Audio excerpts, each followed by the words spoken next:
And we're live. What's going on? I'm Ryan Stick. This is The Ryan Stick Show. Oh my goodness. I am joined once again by Brian the Guest Rodriguez from High School Slumber Party. I've been wanting to call you Brian the Guest Rodriguez for a year. It's a great name.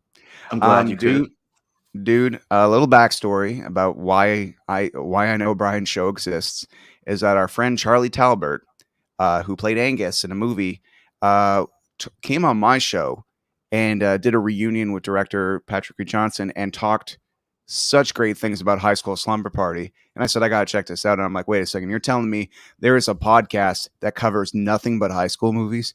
I am so fucking in.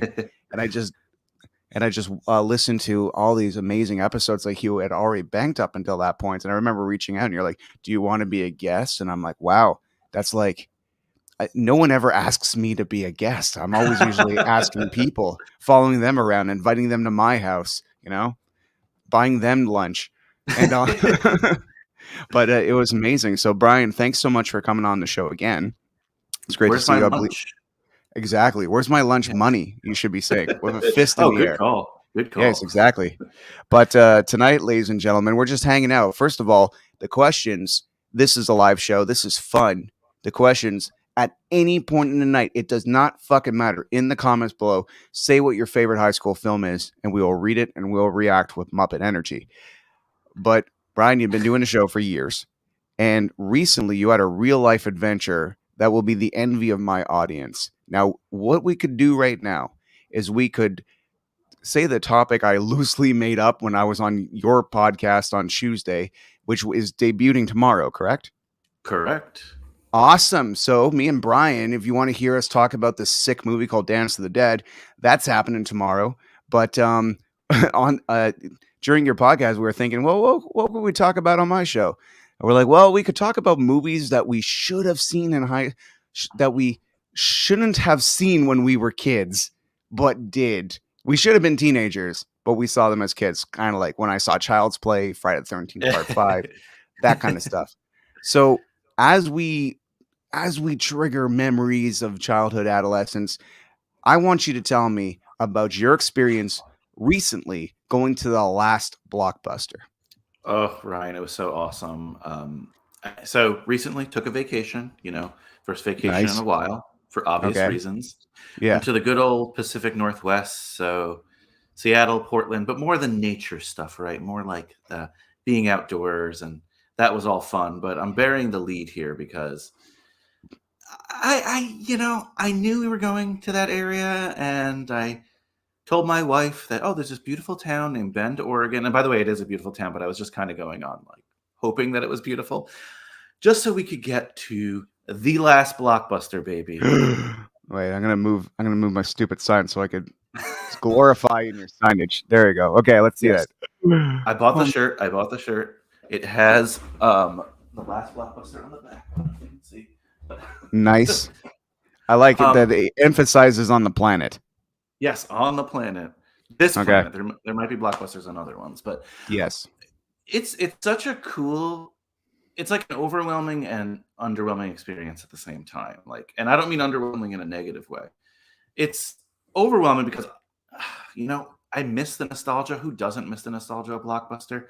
I found myself going in there and perusing DVDs and really just reading the backs and honestly seeing films that I had no interest in seeing and looking at the DVD and picking it up and saying like, hey, you know what? I might check this one out. And that's what we're missing in Blockbuster. But at the same time, there was a old-fashioned nostalgia about it that it wasn't like the craziest experience in the world. It was more like being home. It was more like getting that apple pie. Not that my mother made apple pie, but in theory, Yeah.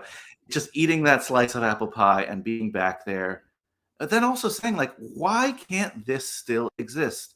I know you saw the last Blockbuster. I saw the last Blockbuster as well. Obviously, that's why I went.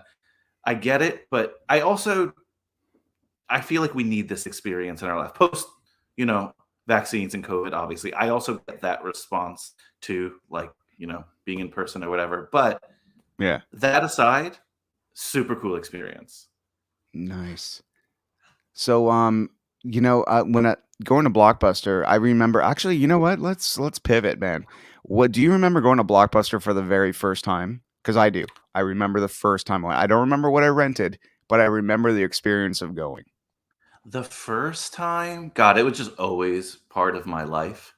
Yeah. Um, I remember going to like my hometown Blockbuster for the first time. Like I had gone to Blockbusters with my family in New York City where they were more common, but I grew up in New Jersey Okay. and we didn't really have one until like later. I said later, like probably like a 2 or 3 years after that.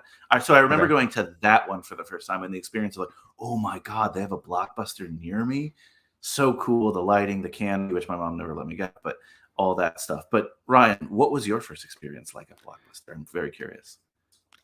Going to movie stores was like a religious experience, and I grew up with a movie store called Movie Land that was like down the street, but adventurous for a 9-year old to go to. Like a vast amount of distance when your world is that small. And I remember when Blockbuster opened, it was another video store, and it was almost kind of like the two video stores I'd known my whole life. All of a sudden, they're allowed to do that, and it was on a street called St. Catherine Street in Montreal. It was near Guy Concordia. It was there for a pretty long time. It stayed until Blockbuster went out of business. But this was like the mid to late 90s. And I remember going in and just like Blockbuster is very successful in branding itself with the same colors, the same vibe, and you could go to Blockbusters all around the world and still get the same sense of what things do. And I remember that was the video store where they would put the tapes on the shelf instead of like having the little tag. And I remember that Yeah. being really weird because there was this validation of pardon me, having the physical copy in your hand almost immediately, as opposed to the tag where they go and the stone teenager says, "Sorry, dude, don't got it. Yeah, let's put him back on mistake. It's not supposed to be there." But yeah, there wasn't a lot of stone teenagers in Blockbuster. There was no porn either. No, and it's so weird glorifying Blockbuster, right? Because it's Yeah, super corporate. It put a lot of those video stores out of business, right? That's yeah. like sitting here and I don't know if you had like Sam Goody where you were, but that was our like chain for CDs and stuff Oh, in the okay. mall, right? It's like glorifying that. Or Barnes and Noble here, like Mm, Barnes and Nobles are like closing, right? But they put all the like little bookstores out of business. So it's funny that we got in there that like, oh no, this poor corporation went out of business. But that's how I feel. There was a comfort and nostalgia with the lights and the colors that you're talking about. Um, there is and again, I love the small time video store. There's a mm, charm in that too. Those guys usually knew more than the Blockbuster people, like the person at the hardware yeah, store knows more than the person at the big box Home Depot, right? yeah, But I don't know, Blockbuster, maybe because of my age or whatever, was always more welcoming to a kid, right? Like it uh, had that. There was a lot of things you could touch, a lot of bright lights yeah, and plastic, you know. yeah. I love it. It's funny. We're talking about Blockbuster and nostalgia. Like, I would travel to the last Blockbuster, no problem. But still, in my heart, I'm a Movie Land guy because Movie Land had like a cult section. Movie Land was the video store that had more video games. It was the place you could take that took a little bit more risks. And then later on, when they were holding on to trying to stay open, they were the best video store in town because they were just selling all their old stock. And that was amazing too. I just miss video stores in general. And I miss the idea of walking around all night, picking a video, and it's usually one you've already rented. But just the idea of exploration and the idea that you would read all these covers and have a conversation with somebody. And that's something I loved about that documentary because they emphasize that about the communal relationship that you could build with people. And I love the idea that on a Friday night, the coolest thing you could do when, maybe when you're starting high school before trying to get beer and everything goes super bad. Um, like the idea, let's even say in elementary school, what's the coolest Friday ever? Going to a slumber party with your friends, renting 3 videos and getting a pizza. Fuck yes, life is never going to be better than this. Absolutely. That's why it's a question at the end of every show I have, like, what two other movies would you rent with the movie that we just talked about? Because Yeah. I don't do what I do podcasting wise without the kind of Blockbuster nostalgia. And yeah, sometimes you would rent, most of the time you would rent a video you knew, but sometimes you took risks just based on the cover, just based on where it was placed, or the font sometimes would draw me in. Or one actor that I was familiar with. And I love taking risks. Like on High School Slumber Party, yeah, I love seeing movies I've seen before, but sometimes I even love more movies that I've never seen before that mean something to someone else. And that's a way into someone's soul as well. Like when you were a kid and your friend was like, "Oh, you've never seen blank," you Yeah. rent it, you watch it with them, and you feel a little closer to them. And sorry if I'm getting a little corny, but I'm getting that nostalgia. Please be corny. Please. I'm wearing pajamas right now. I was trying to get into the I need a shower. I could tell you all about corn. Yikes. All right. Yeah, something you were talking about. Two things. Number one, living in New York and City, there must have been some cool underground video stores in New York City. Like upon becoming a teenager and kind of venturing out from the family friendly aspect of a video rental to like the cool, obscure, only in New York City has to offer type of underground video store nightlife. In fact, in New York, I can't. Man, it would be amazing if they opened up a club called Club Video, but Club Video, and it's like a video store. Like, oh man, I'm having ideas like the Night the Roxbury style. Oh yeah. But it'd be amazing if you can't take the videos off the wall; they're planted there or whatever. Yeah, But that'd be but it awesome. still is like partying in a video store. If that exists, ladies and gentlemen, please write in the comments below. But yeah, Brian, you were mentioning something about like on your show, there's a movie that you've never seen before, and it had already existed. I always call that kind of the Indiana Jones effect, where it's this artifact and it's precious, but you had to find it. Is there a movie of recent memory that you can think of that made you say, "Oh my God, this movie's been around since 1986. How I never heard about this? It speaks to me so well."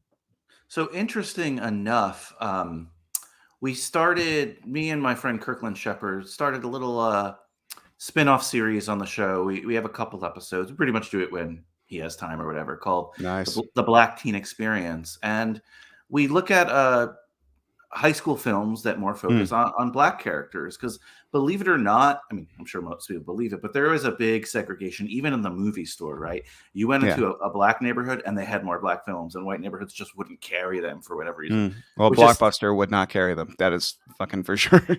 yes, yes, good Yeah. call there. Yeah. And some of them I knew well, and I'd seen, like House Party, Boys in the Hood, right?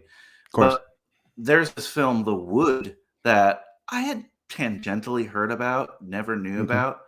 And he's like, "You've never seen The Wood? We got to talk The Wood." And it was awesome. Like, it was so good, so much fun. I don't remember what year it's from, sometime in the 90s, I believe. Um, but it's a shame, because the only reason I probably never saw it is because I grew up in a predominantly white neighborhood, and that movie Mm, just, if it was at my video store, it wasn't featured, if that makes sense, yeah. I had a blast watching it, and so many people reached out to me after that episode, people who it meant a lot to, who had seen it, and they're like, "Thank you for talking about The Wood."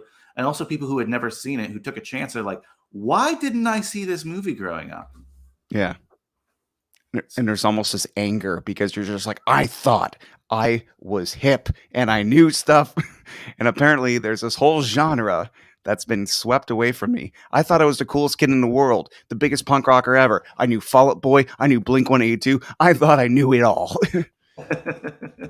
Turns out Yeah. there's, yeah. No, I was gonna say The Wood is 99, and 99 is such a huge year.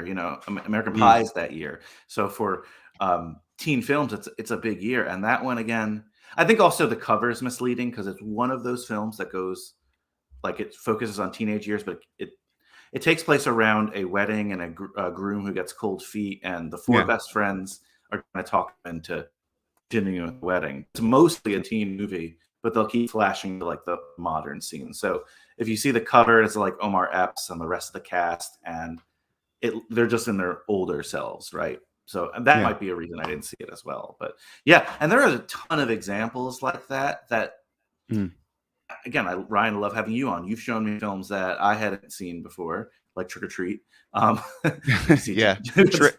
Trick or Treat, the one where the rock star comes back from the dead through playing the records backwards, and not the modern Halloween masterpiece that I have so many decorations of. Just to be clear, everybody.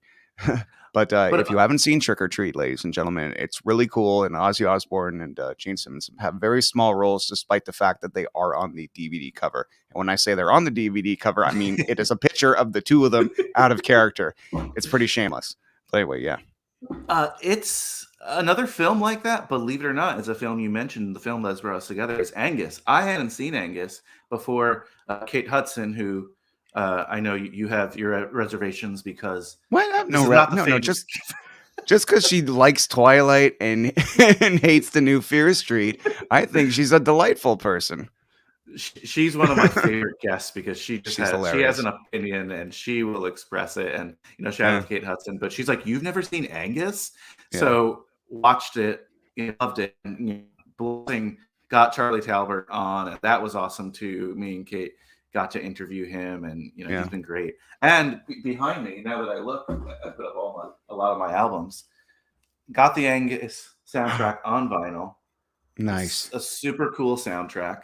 I love collecting like the vinyls and the high school vinyls, but this one, clear vinyl Angus soundtrack. So Oh wow, that's some fancy definitely stuff. not to show off, but I just did. If Charlie ever goes to New York, you gotta get him to sign that, man. That would be crazy. I never thought about that, but that's a really good idea.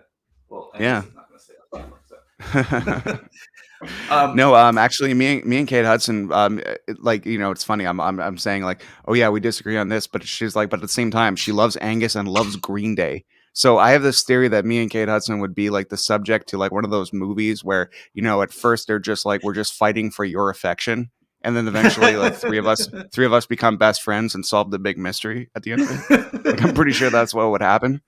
Probably. I mean, that makes a lot of Yeah, sense because she's super cool, and you do actually have a lot in common. She's yeah, just not a horror person. You are, and yeah, it's a big deal. But whatever. yeah, But that's great too because everyone I've met loves mm, teen movies. They do, but there's so many different types. Horror and your classics and your romantic ones and just yeah, ones that are for teens. The question we ask every week now is, who is this movie made for?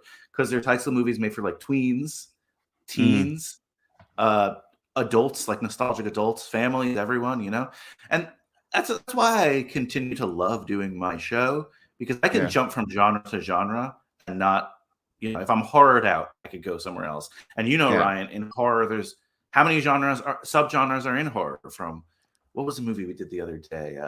That trauma film, Oh Class of my Newton God. High.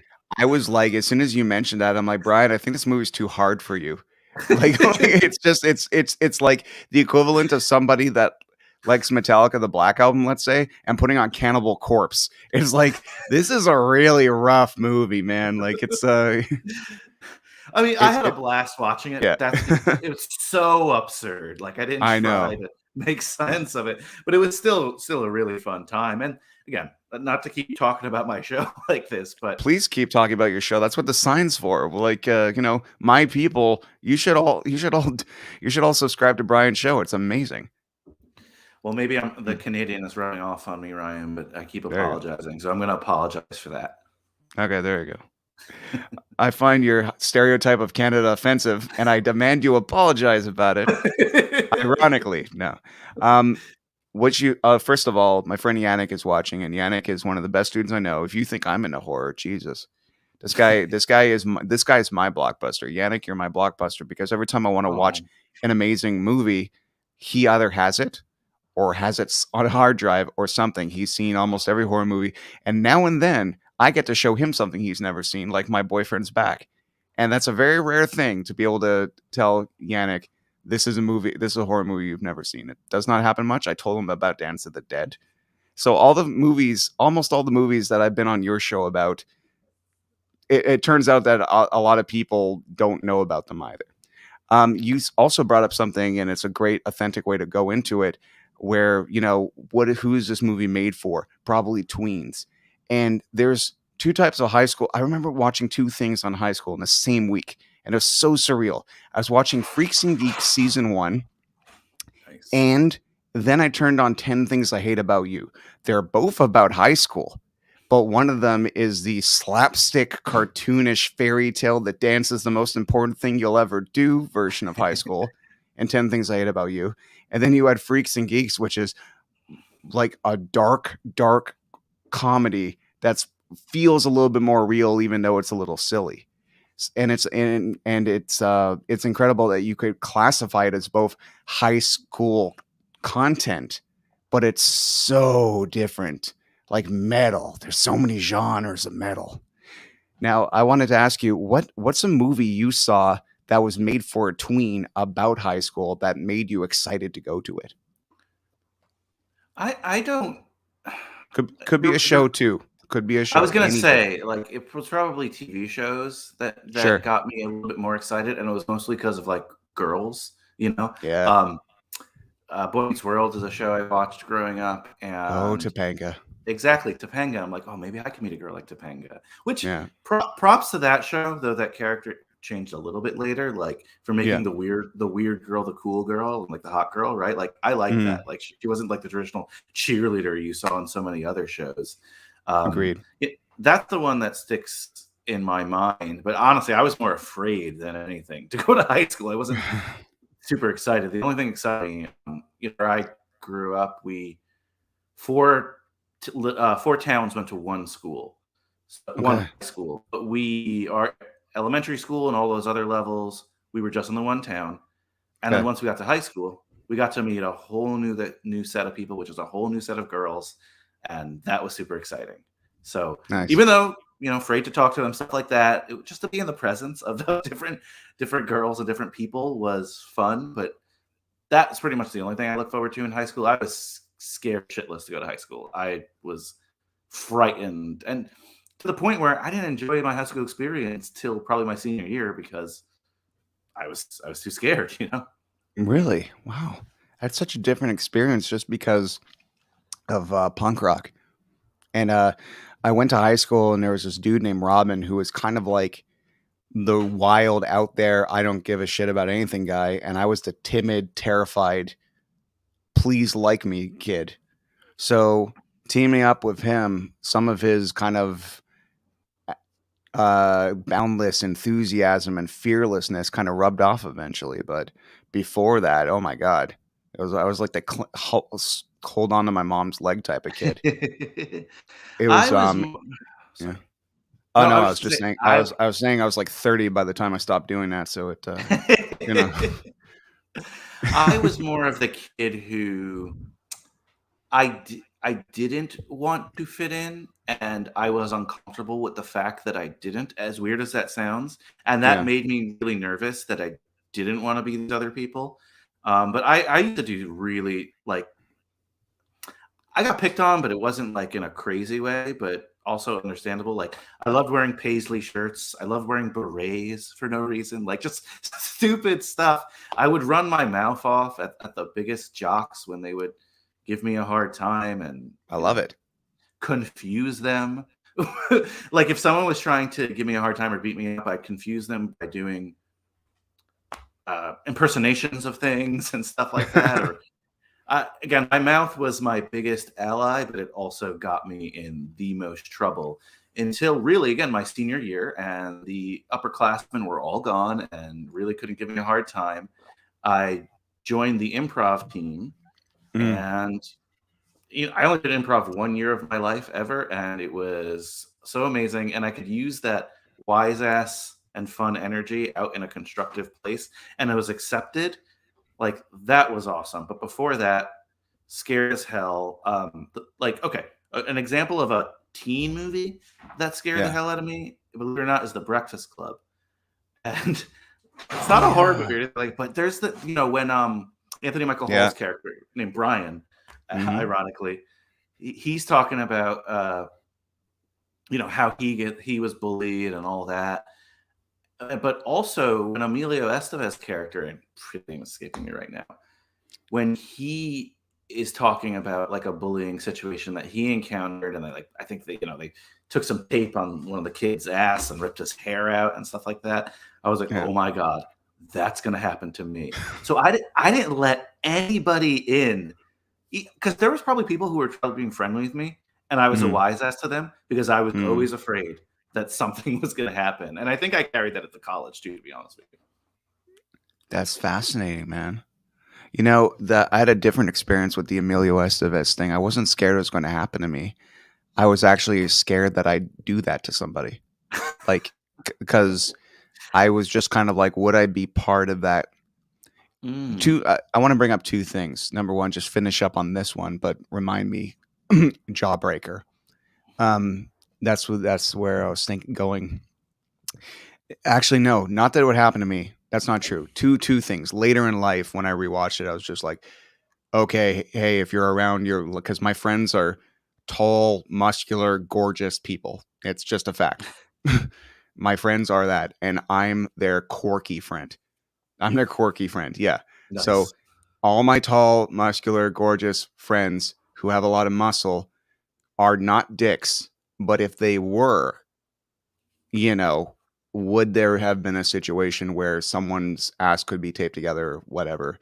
And it's really important to always be kind to everybody and keep remembering that. And that even if you're drunk, or even if this person happens to be being a dick to you at that present moment, it doesn't justify you doing cruel things to anybody, if you can help it. But something that reminded me, I with this scene, when Amelia was talking, when he says, and the shame that this kid had to feel to go home to his father and explain to him what happened, that a bunch of guys held him down and taped his ass together. And I'm just like, I love my dad, and I would be so humiliated and embarrassed to have to tell him that. Now he would love me no matter what, but at the same time, it's just like, yeah, that is a sensitive subject to go home and pretty much tell your family. The world thinks I'm a loser. And I'm like, yeah, that's pretty dark. Hey, For everybody sure. just joining us. Welcome to the Ryan Stick Show, where it's a battle of laughs.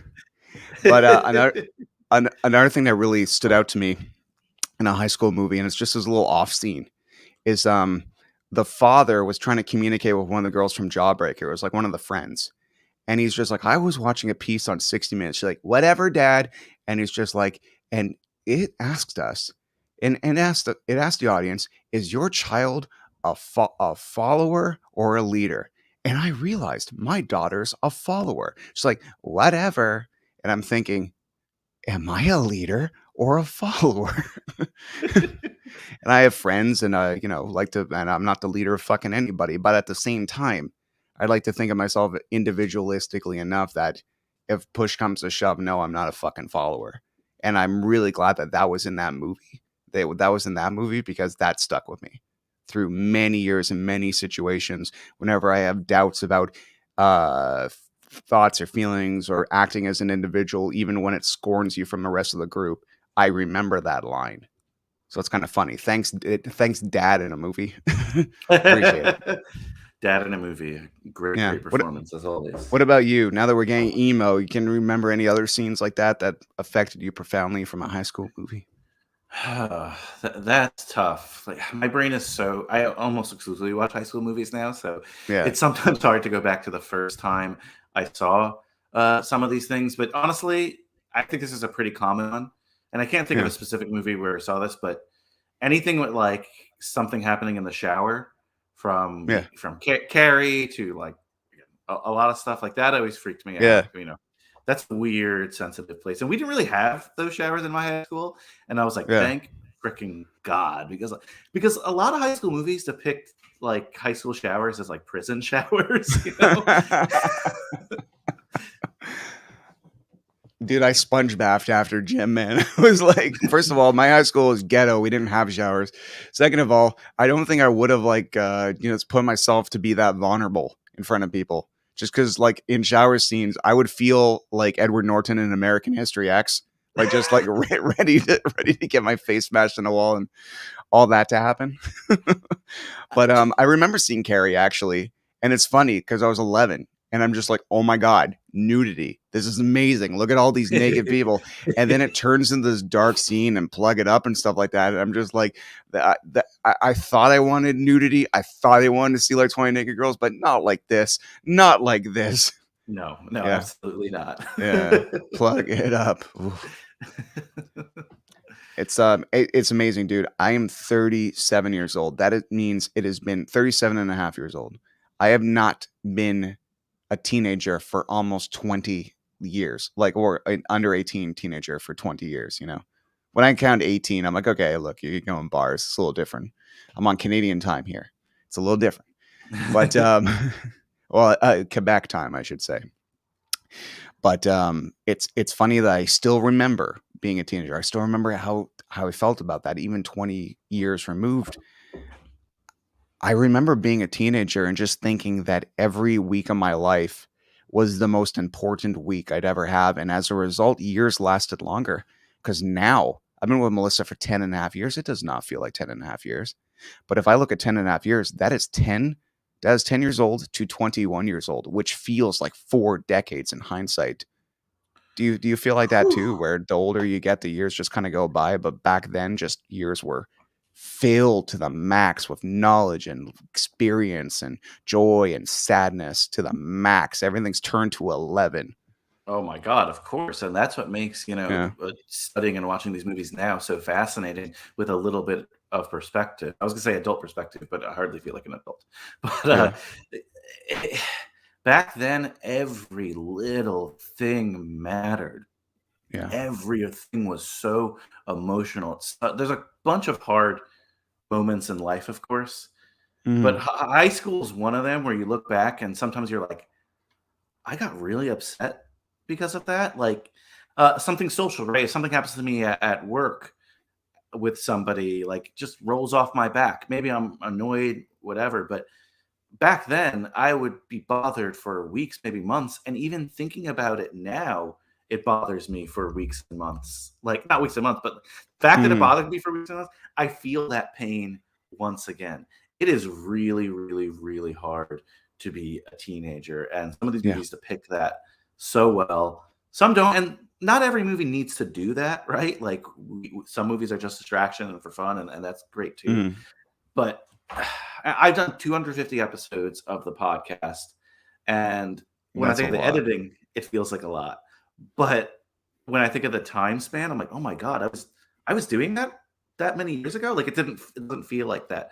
But the 4 years in high school or just anything in that era felt like Mhm. a decade, like a Yeah. decade of my life. It's insane. 7th grade to 8th grade, like, talk about a metamorphosis, especially 8th to ninth grade.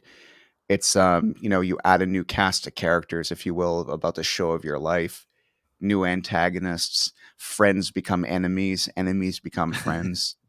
It's a beautiful, dramatic horror movie all at the same time.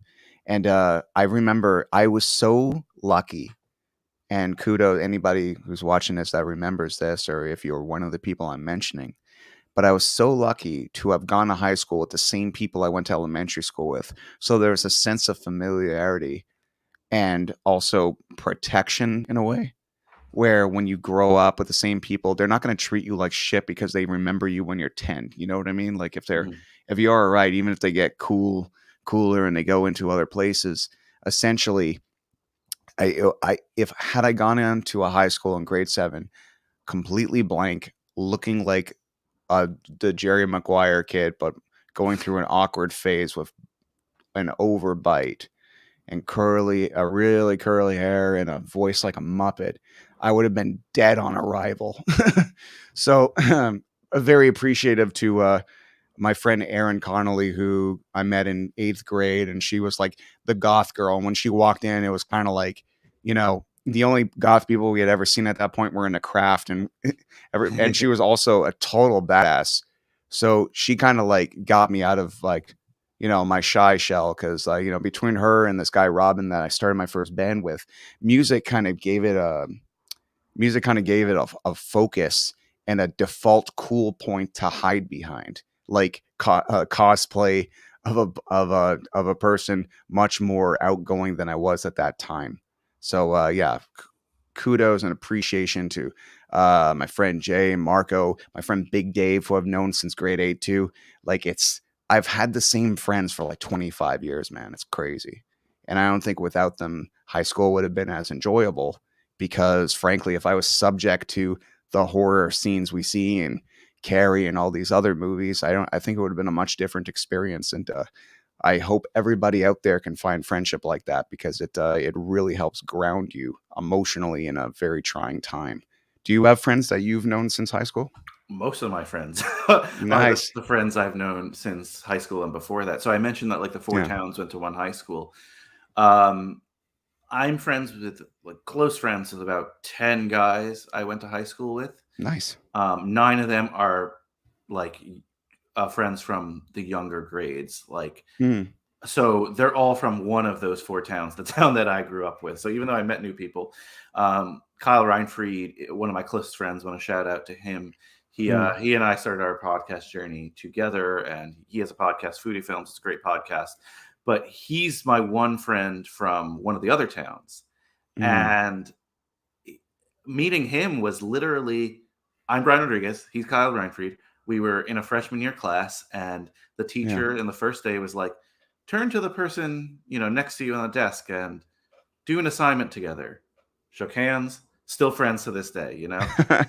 And it's super cool. And whereas you found music and Yeah. for me, it was really movies, talking about movies, going even with him or other friends to Blockbuster. Our Blockbuster was a couple blocks from our high school. So Blocks, you say? that's why I said, Mm. yeah, puns. Yeah. um, me and him had a free period where they would let us go off campus, I believe our senior year. And Blockbuster would have, I think it was a Wednesday or a Thursday, like buy one, get one 50% off of the old DVDs.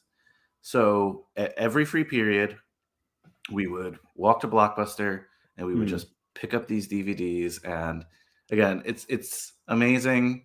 Some would say sad, probably people like my mother, but amazing that I'm still talking movies with the same people, you know, uh, all these years later.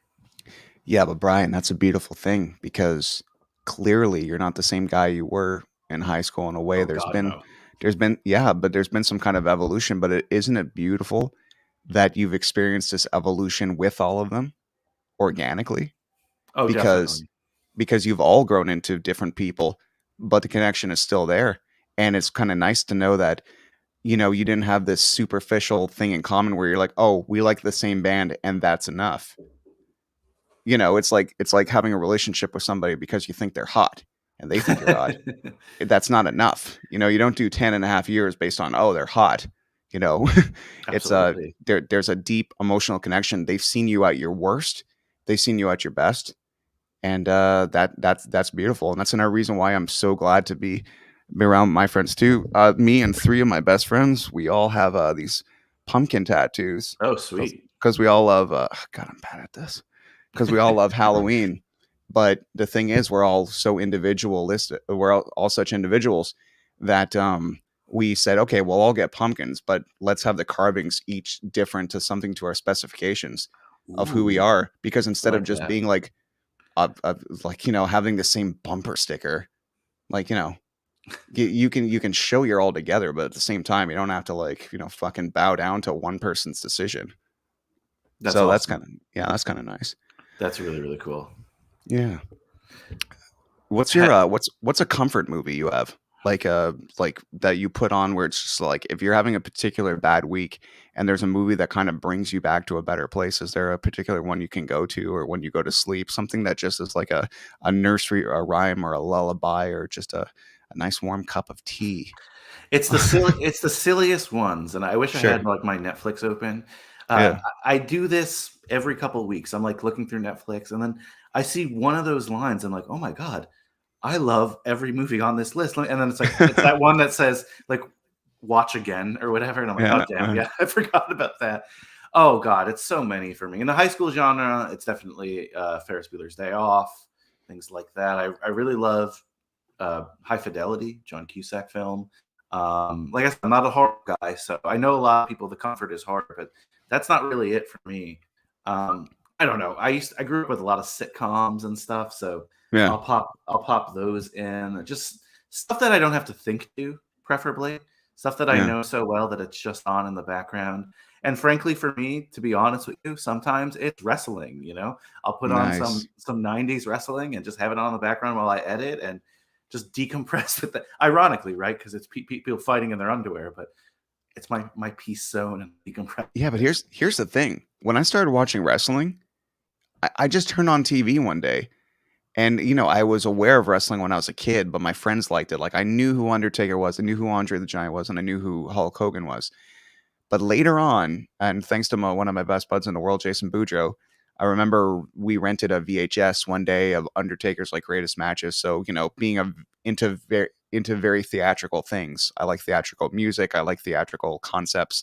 I like costumes, masks, you name it.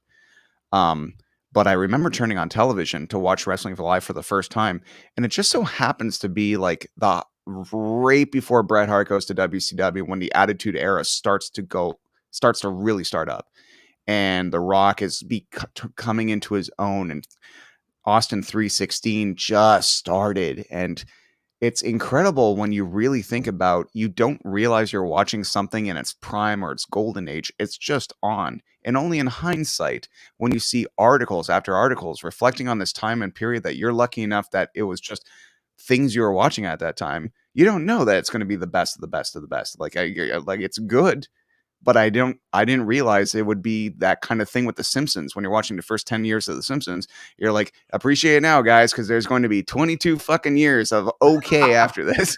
It's insane, but you're So absolutely right.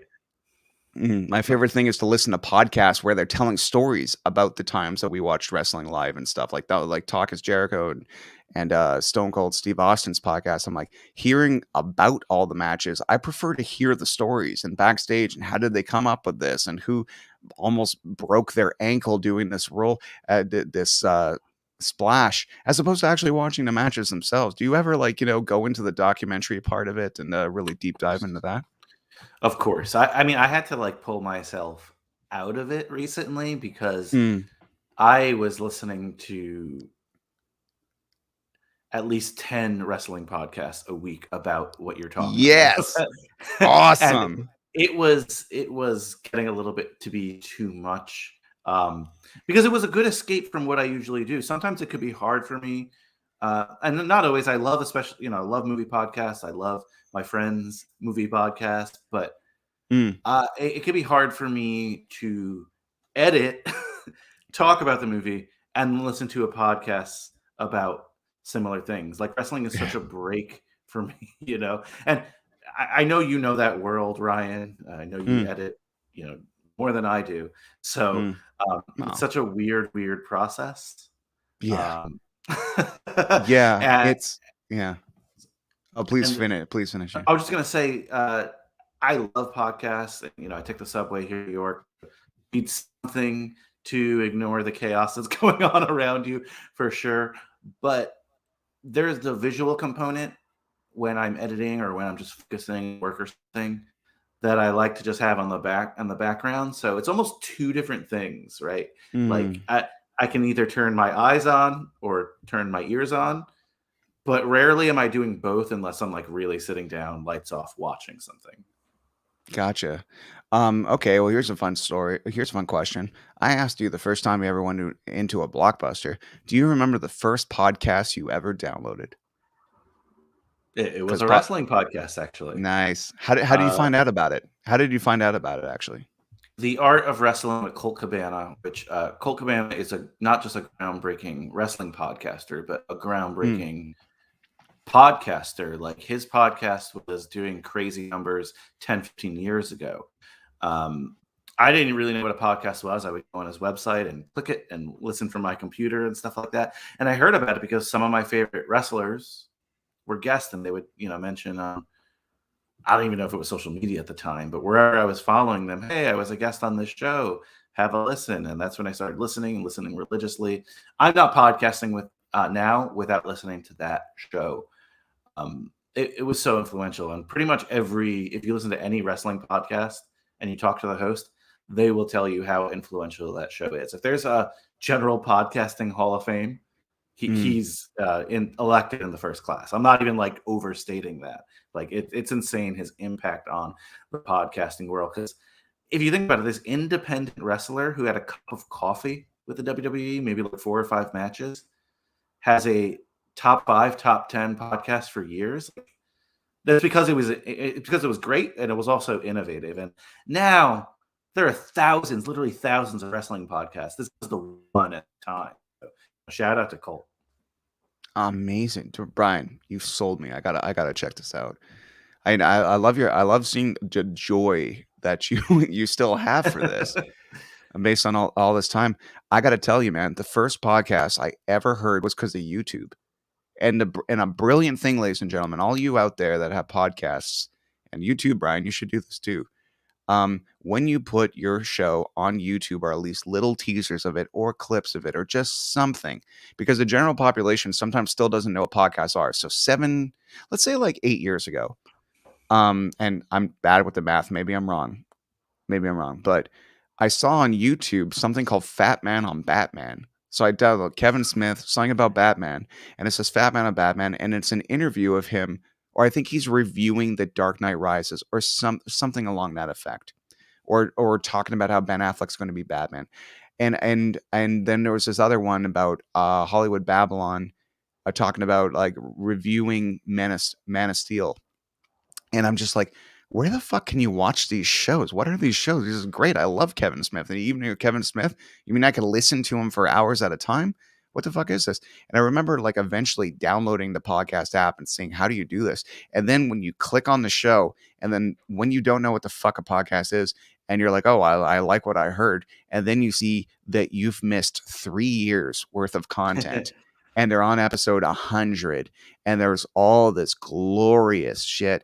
And I just remember jumping into Fat Man on Batman so hard, because in the first 50 to 100 episodes, he's interviewing Batman actors, Batman creators, comic book artists, comic book writers, people who wrote Batman the Animated Series, and these long form, detailed ways of just reminding you about all the stuff you loved growing up and validating that love, because it's clear that it was made with such passion, such joy. I fucking loved it. And when I showed Melissa for the first time what a podcast was and how she could download, she's like, I can walk my dogs and listen to this at the same time. Are you fucking kidding me? So she comes back from the dog walk. It was like 40 minutes. It should have been 20, but she was just so jazzed. She'd be like, dog walking is so less fucking boring now. Oh my God. And yeah, I got God fucking bless podcast, man, because I'm like, fuck, it's been a great 8 years working with it, doing all the other shit, just the joy it's brought, and the joy that your show has brought me, Brian. I'm not even kidding. I adore hearing your take on all these movies, because I do feel validation in a lot of the movies I've always loved, based on like, the attention to detail you put in, reviewing it, analyzing it, all that stuff. So thank you. I appreciate that, Ryan. You've been a big supporter of the show, which is awesome, and yeah, and I'm so appreciative of that. I've said this before, and it goes back to the YouTube thing. I should be better about that kind of stuff. I should be cutting clips and putting it on YouTube. But if one person listens to me, I'm fine. This is a very personal project that I have here. And at the end of the day, whatever record I get to of the amount of movies I've covered and talked about, we call this our senior year. Okay. Because it's our 4th year, but we got a lot more movies to talk about. So you're planning on failing a grade, I see. Okay. Maybe we'll come back as teachers. Who knows? Maybe I don't know. We'll figure it out. But yeah, we'll see when we get there. But it's really been a blast. But just wanted to touch on the YouTube thing. You're so right. That's actually where I first discovered the podcast as well, because I was YouTubing some of my favorite wrestlers. I would hear the interviews and be like, just clips. There's more effectively. You haven't from it, and you're so right about that YouTube thing. And a sports podcast that's very popular here that I listen to is the Bill Simmons podcast. And Bill Simmons is like an ESPN, or he was an ESPN commentator, and he actually got me into YouTube Okay. I love this. I love getting into like the nitty gritty of how I got into things or how friends got into things, Yeah. because I think it was maybe my freshman year of college or senior year of high school. Mm. He put this article out on ESPN. Used to have this cool thing called Page Two, Okay. and it was more the alternative sports articles, not alternative sports, not like skateboarding and stuff, but um, different takes on sports that weren't like the tie and button up versions of things. They were more just like a fan's perspective. And he was one of the writers there, and he started to veer in the non-sport direction. And he literally wrote this article, and you could look it up because it's fascinating. And I'm not the only one. This is like a lot of YouTube's popularity came from this article. It Mm. said, it's like essentially, I just discovered this website. Here are the 10 coolest videos that I've seen on it. I'm like, Okay. what? And my life has been different. I know whenever someone discovered YouTube for the first time, that's another thing of like walking into a Blockbuster. The first time you actually got on YouTube and started just I getting was in gonna that ask you YouTube about rabbit that. hole, ooh, Yeah. and that was it for me. And one thing, and I've maybe seen 5 episodes, 4 episodes of Miami Vice in my life, so I'm not going to come here and say I'm a Miami Vice fan. But Yeah. one of the things he put on there was the Phil Collins in the Air Tonight when it debuted on Miami Vice. Just that clip, it's an 8-minute clip on there, and Yeah. you could still watch that today, and it's awesome. It is just like holy shit, and that I know for a fact because I'm like a amateur TV historian. Will say Yeah. that changed TV. That moment literally changed TV. People started to see TV as more cinematic. We don't get the HBO today without that moment, and that came from like my love of YouTube really came from that video too. So influence TV, influence my life. Long story short, I'm so glad you brought up like YouTube because that's Yeah. something that I think we take for granted now as well. We do. Remembers. No kid remembers what it's like when you want to see a music video to wait around watching MTV or, in my case, Much Music or Music Plus all day that you might catch a video you want to see. And I was a punk kid, right? So in the middle of the night, I might catch a gob video. You know, it was not very common, and whenever it did, my friend Robin and I were like Beavis and Butthead. We just watched music videos all day. We channel surf to Music Plus, and if nothing good was on, we channel to Much Music, and if nothing was on, try to catch a Simpsons rerun. Just channel surfing all day because that's what you did when you were a kid before you like try to get into trouble. And I that was precious times. But dude, the time I don't remember who told me about YouTube. I don't remember. It was probably my friend Johnny Murphy. Can't remember. But I remember putting it on and realizing that every music video I've ever wanted to see that was up to this point was an urban legend. Like I heard No Effects has a music video for Bob. I've never fucking seen it, but I had seen Bob. I'm trying to remember a different example, but you know, all you had was the schoolyard chat to see. Oh yeah, this video was on. Yeah, it's at 4 o'clock in the morning, but it exists. To I spent 3 straight days watching everything I've ever thought of that I needed to see up to that point. And it wasn't new shit. It was just old shit that people were finally putting up and stuff like that. And in hindsight, in the worst pixelated quality you've ever fucking seen in your life. But you know, without having to download it from LimeWire and give your computer like, Oh you know, God. all the viruses in the world. It was just insane to be able to get that instant satisfaction that up until that point I had never experienced. And the first time I ever saw YouTube blew my mind. I wish I could say it inspired a lot of things, but it took a little long time. It took me a long time to start putting up my own stuff. But once you did, dude, I'm a video editor by trade. And once you realize that you can show people your work without having to put it on at a party and put everyone in front of the TV and hope they shut the fuck up for 6 minutes to watch your work, it was mind bending to see the view count. 15 views. 15 fucking people have seen our shit. That's amazing. 15 people. They have birthdays, they have jobs, they have things to do, and they watch your stuff. And now I'm so fucking jaded. Fucking 20 years later, I'm like, almost 20 years later, I'm like, Oh my God, 15 views. I'm gonna fucking kill myself. What the fuck? I'm a failure. Jesus Christ. So times have changed. You got to find that old self. You got to not Yeah. care about that. You just got to do what you do and not uh, likes and views that doesn't validate you. It's the product you put out. So, and the I product's awesome, Ryan. I'm a big fan. So, thank you. I mean, I'm a big fan of your product. mutual love today. I love it. Mutual, of course. Okay, dude, we can't leave now without mentioning when is the first time you discovered Netflix? Because I remember the time too. It was very similar to YouTube. I didn't watch a lot of shit. I spent 5 hours looking through the menu, being baffled that I have the option to watch it if I wanted to.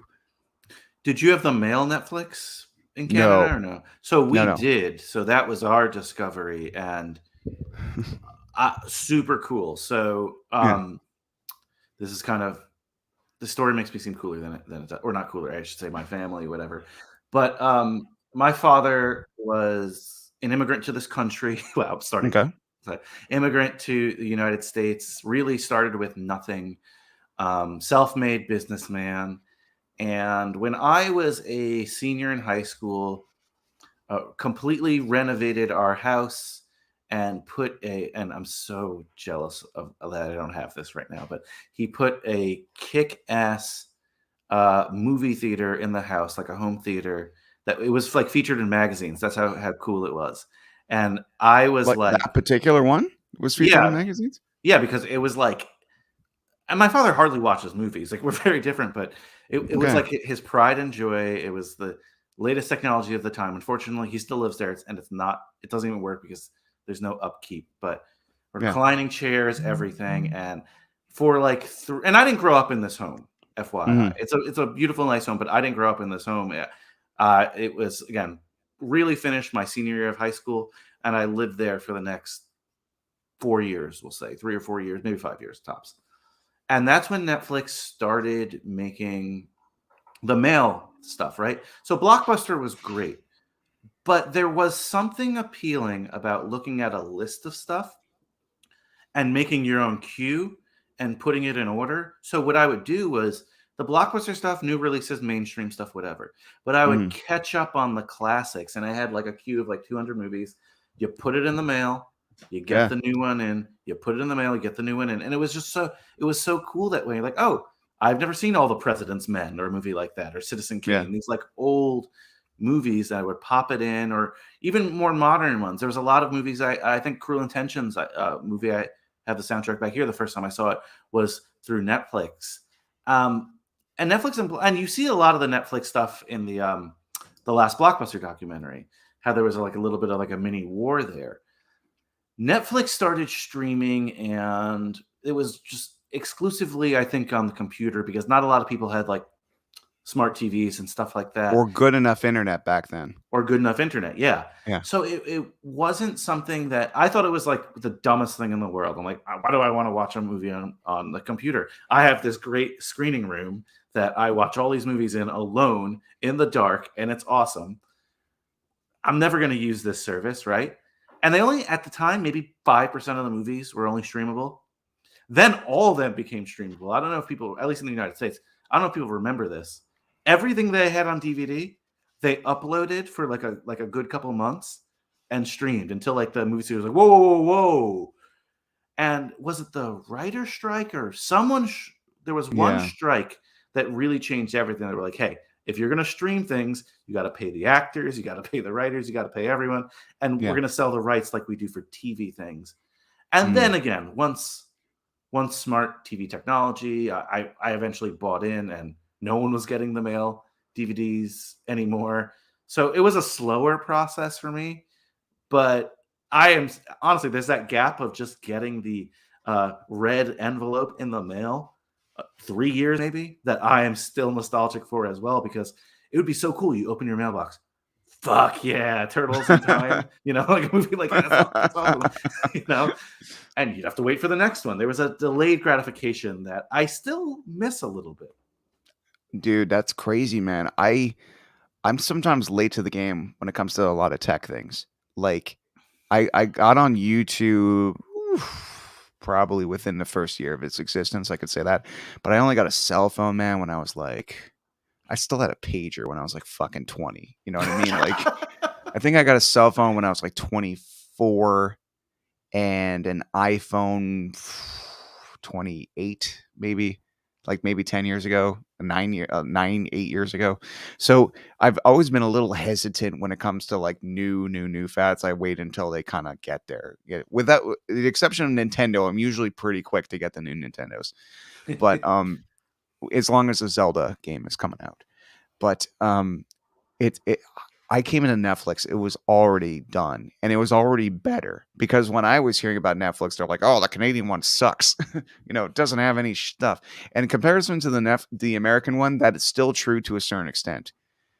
Because Interesting. man, every time I'm in America and I like, go on their Netflix account, I'm like, they have what now? And then I realized if I'm coming home, I can't watch said movies. When I was in the Philippines, they had all of Rick and Morty on their Netflix. I'm like, why the fuck is the Philippines have better Netflix than Canada? What is going on? I want to watch fucking Rick and Morty and all this other amazing shit. But yeah. I remember watching Netflix on my sister's place. I was house sitting for her and I turn on the TV and I just remember like looking for hours and hours and hours of the possibility of watching new stuff. And I think one of the first things I ever watched on Netflix was Justice League, the Flashpoint Paradox. And it was just so fucking rad and so fucking cool. It's not Netflix that made it rad. It was a great movie and it was a good choice to actually pick. But I'll never forget sitting on her giant couch, one of those giant L-shaped couches, and just never feeling more fancy in my entire fucking life, being like, I can watch 400 fucking movies at the drop of a hat. I kind of feel like Fred Flintstone getting beamed into the future and chilling with George Jetson and just being like, oh my God, I don't have to activate my TV by running, like by running on some fucking dinosaur. So yeah, that's how that felt. Oh my God, you're taking me back, Brian. You're taking me back. That's what we do. It's just nostalgia. New movies are cool too. I'm not saying that, but Yeah. we could go on forever about stuff like that, though. New movies are cool though. I think you know what? I don't like movies as much anymore as I just think television's never been fucking better than right now. Like when the pandemic started, I'm like, guys, calm down. We just banked 2 years of some of the greatest television that's ever existed, and they're all these hour-long episodes with movie production quality. If you wanted to watch everything I've ever wanted to recommend to you, it would take you 5 months. If you watch it day and night, it would still take you that long just to take it all in. And it's truly incredible. Is there any newer movies or shows in the high school genre that you would like to recommend to the audience, because you have your head to the ground a little bit more than I do about I that? need to catch up on my TV shows. I'm very bad with the new stuff. Mm, So many people send in great recommendations that I just need to catch up on. But it's like a movie you could just bang out. You're done with it. yeah, I will binge, right? Like I will binge. So word. it's hard for me to also like wait week to week. Unfortunately, I'm one of those people.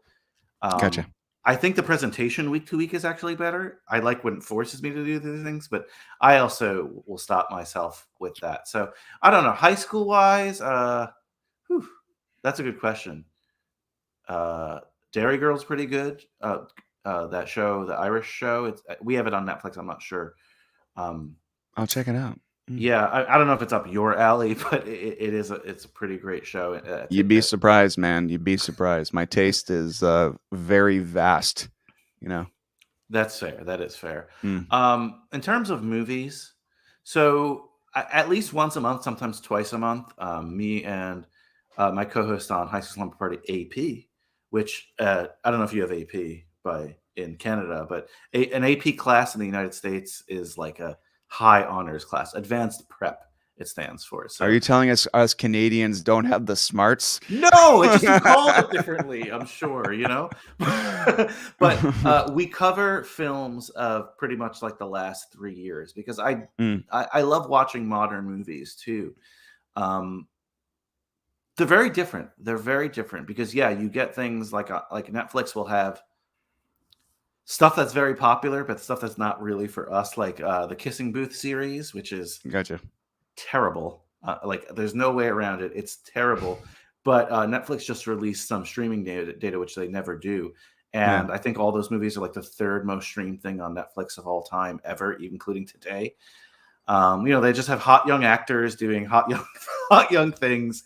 Yeah. There's that kind of stuff, but there's also this like sobering, really serious stuff that some independent and just different kinds of filmmakers are making. Where um, Never, Rarely, Sometimes, Always, it was probably the best film I saw last year. It's scary in a different kind of sense. Hmm. That I don't know if I'll ever see it again, but in terms of like well made and impactful, it's a tale of a girl from Pennsylvania, a state that doesn't have the greatest abortion rules, who has Mm. to basically take a bus with her friend to New York City to get an abortion. They don't have a place to stay, and it's like Mm. 48 hours in scary New York City while waiting out this abortion. And I'm sure that sounds non-entertaining to any of you, but it's such a well-made movie and it's so good. Sounds oddly like the plot of Crossroads with Britney Spears. I'm just kidding.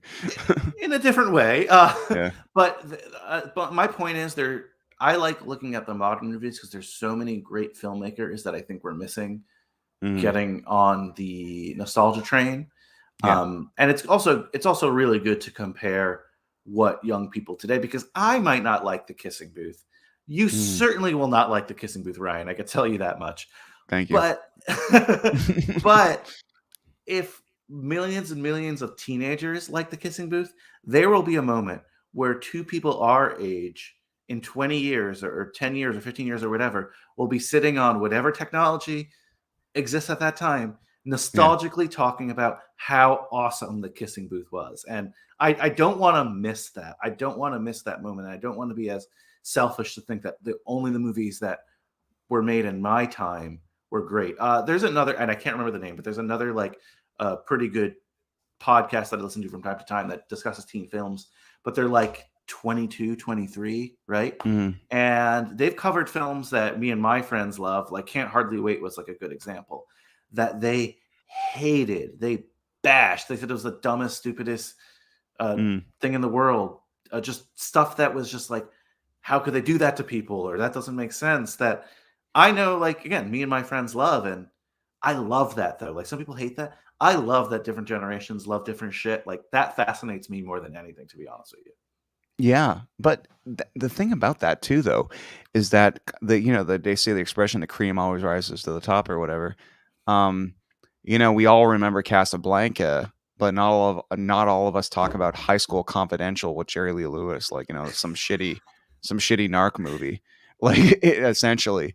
And it's funny because you know we remember almost everything that comes out, obviously. But when we look on Netflix, they'll put out something like, Can't Hardly Wait kind of stands out. Like out of like the 100 high school movies that came out that year, Can't Hardly Wait has its own unique voice, and it you know, as silly as it is, Ethan Emery and his heart really pull all that movie together, because it clearly is not like, God, I just need to fuck this girl. It's more like she's my everything. I love her so much. I just want her to be happy. That's all. So I think that's the big difference from that and American Pie. In fact, I was listening to your review of high school American Pie Reunion, and it made me realize it's just like, I think American Pie found its conscience in part two, where Hmm. they kind of reflected upon the shock humor of part one, and certain characters wouldn't just generically get back together. And Jim realizes that he's like, here is the hot girl he messed up with in the first one, and here he is where his masculinity could get all the validation that has been crippling him for the past few years, and this is his chance to prove his friends wrong, and he still goes for his heart instead of his dick. And I thought that was pretty cool in part two. He ends up with Michelle, and he's just like, I'm a bang dork. I just never joined the band. And like that to me, I'm like, yeah, yeah. So I've been in situations like that too, where I'm just like, nope, you pick feelings over boners. For sure. It's a good idea. Good advice. Oh, hey, what's going on? Oh yeah. Oh, I love my friend Pamela. She's amazing. She's one of my Fantasia buddies. you got to come to the Fantasia Film Festival sometime, Brian. It's a great time to come to Montreal. I mean, Ooh, I know the world is full of cooties and it's just a little unpleasant, but eventually it won't be. And it's a great time to come to Montreal, see amazing films from all around the world, from directors of all walks of life that normally wouldn't get the type of attention they do. But when you go in that Fantasia audience and you're just sitting on that screen, you feel this almost like unifying experience with the audience when you all cheer for the same things at once. Almost kind of like, you're watching a hard horror or drama, but at the same time you're watching Iron Maiden. It's a pretty amazing, unique experience. And seeing friends like Pamela and all these other people, it used to be part of my life pre-pandemic. Just such a thing to do every year. You'd get into you get into what you do every summer. I go to Comic Con, I go to Fantasia, I do this, I do that. And when you do that 6 years in a row and then all of a sudden you don't, it's almost like rewriting the rules and say, okay, mm. well, did that define me? did what I did in life reflect on who I am as a person? And am I capable of still being the same person without that, schedule? And turns out, yes, broadcasting. Broadcasting took a big part of, replacing being an audience member to being someone who, hopefully an audience looks at, you know. That's awesome. Well, I accept your invitation Thank you. at some because that sounds awesome. I haven't been to any really cool film festivals, believe it or not. I was Oh, never like dude. a film festival person, so I'm Yeah. looking forward to it. Yeah. Um, dude, I was going to say something to you because you brought up something great before. Yeah, we talked about all these points in our lives where the first time we did this, the first time we did that. Um, who, give me a top five, or if you want, of movie of you mentioned, you liked Boy Meets World, and back when we were kids, like, Topanga, we watched her evolve from, like, the weird girl into the pretty cool girl who was still weird, but never turned into a bitch ever. And that was cool. That was great. She never got mean. she never It's she so never true. used her prettiness as a weapon, or never, like, turned cold. She remembered being the weird kid that just happened. The puberty just did wonderful things too, apparently. Like, give me more of those moments. Like, do you when you were a kid, do you remember, like, the girls you had a crush on? Because I can remember a few of them if you need time to remember them. Well, I'll tell you off the bat, a girl I Mm, had a huge crush on that I actually organically met in my adulthood, okay. and I'll send you the picture, Ryan, to Okay. prove it. But uh, I so believe you. I loved Julia Stiles growing up. I loved. Nice. I, you say Topanga didn't turn into a bitch. I like that Julia Stiles 10 things I hated about you was a bitch, even though again in the end she gets nicer. But whatever, like I liked her toughness and stuff like that. I was so into her. I used to collect magazines with her on the cover, even if it was like in style and fashion magazines. And one day she was on the cover of Rolling Stone, and I'm like, this is so awesome. Had a huge crush on her. Mm, I would say 5 or 6 years ago, me and my buddies on a weekday night, we're just out drinking somewhere, and yeah. we're about to go home. It's like 9 o'clock, and my one friend is Okay. like, "You want to go grab one more drink?" I say, "Sure." We walk into this bar. The bartender is someone I went to college with, recognizes me instantly, and is like, "Hey, sit here. I'll take care of you." My two other friends start talking to girls, and they're like, "Hey, do you mind if we leave?" Because I'm like catching up with the bartender, right? Yeah. In walks Julia Stiles and some guy. And I'm like, no, it can't be. And then the bartender was kind of like, oh, yeah, yeah, it's Julia Stiles. She comes in from time to time. Long story short, and again, I'm sure Julia Stiles does not remember this because I was the Yeah. most insignificant person in this. It was just me, the bouncer, Julia Stiles, her boyfriend, and the bartender, door closed till like 5 in the morning, just talking. Which I'm like, I didn't tell her, hey, you were my crush. I was just acting like I was just a cool patron, like, oh, that's cool. We're just like talking. And I was like, oh my God, did that happen? And my friend, like, so right before my friends got left the bar, Yeah. they snapped a picture of like me and her next to each other at the bar, and I kind of made a face like if I was a teenager. And it's one of my favorite pictures. And it was like you never think you're gonna meet your teenage crush in real life in that kind of situation. I'm not talking about like a Comic-Con at a table situation. I'm just talking like an organic situation. And Yeah, it was so cool that one, she was human, and two, of like course. okay, like I don't know, on this date and just being normal and just having great normal conversations, like super cool. So when you mentioned that, I just felt like I needed to mention that Julia Stiles was such a crush of mine and an unpopular choice at the time, but happy I could meet her in real life. First of all, I think her character and 10 Things That Hate About You and the reason why she's such a bitch is not only justified, but very cool. Because she said to herself, oh, I'm going to do this thing because that's what you're supposed to do. Then really disliked herself for it and said, fuck it. I would rather be a weirdo. I would rather be on my fucking own than be this guy's, like, not to sound gross, everybody, but just being this guy's fuck doll. I would rather, not do something I'm not ready to do and be an outcast or a social leper. I would rather walk away from all the popularity in the world than compromise myself. And I'm like, I really like that about her character in hindsight. So noted. That's a really good trait to have a crush on somebody as characterization for. That's what I'm saying.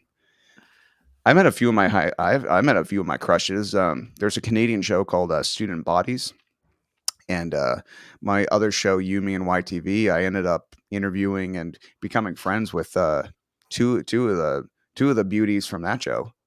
And they're amazing people. One of them's named is Jessica Goldapple. The other is Victoria Sanchez, and Melissa had known them before, and Awesome. we've had dinner. I've gone on road trips. It was really nice because it's not just like, oh, here's these girls you used to have a crush on. It's like, no, they're friends.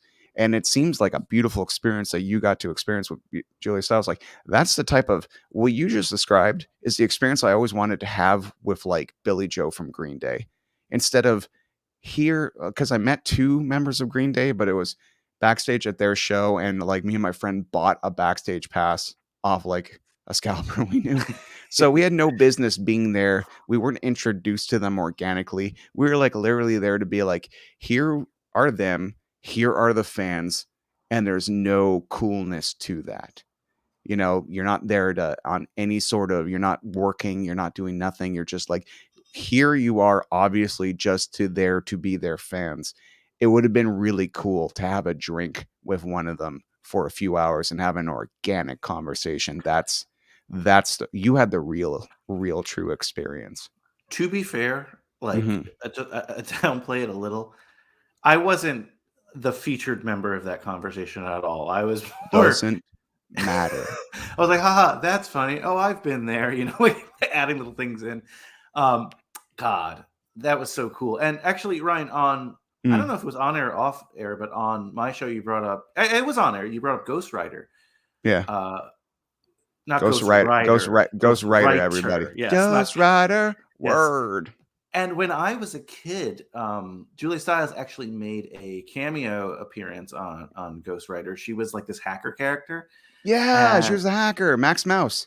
and I didn't Yeah. know it was Julia Stiles till like my adulthood, but I had a crush on that girl too. And I'm like, oh, and when I rewatched Ghost Rider as an adult, I'm like, well, that makes fucking sense, So that's actually the Nice. first place I saw her, and like, being the age of the characters, more or less, that made more sense. Yeah. Yeah. So it's funny you brought that show up because that's literally the first time I saw her. It's funny you were mentioning Julia Stiles. I had a big crush on Alex Mack, and she played her sister in Oh yeah, 10 she was Things I Hate cool. About You. She was cool. Yeah. She was cool. Yeah, but I liked Alex Mack because she had powers, We and could have. we know when you're just ciphering anything that's superhero related in the 90s, like, because there wasn't like the Marvel universe putting out 5 fucking movies a year, like being a big dork and just struggling for anything superpower ish. I'm really surprised that Alex Mack has never been remade, rebooted. It's such an interesting concept, and he was beautiful too. It's, yeah, really. that's a show that you don't hear a lot about today in such a nostalgic time, you would think, right? But Yeah. like, yeah, that's a good call. Yeah. Maybe we could have gone on a double date at the time with her and Julia Stiles. Who knows? Yeah. And then Joseph Gordon-Levitt and Heath Ledger would show up, and they just fling us to the side for these.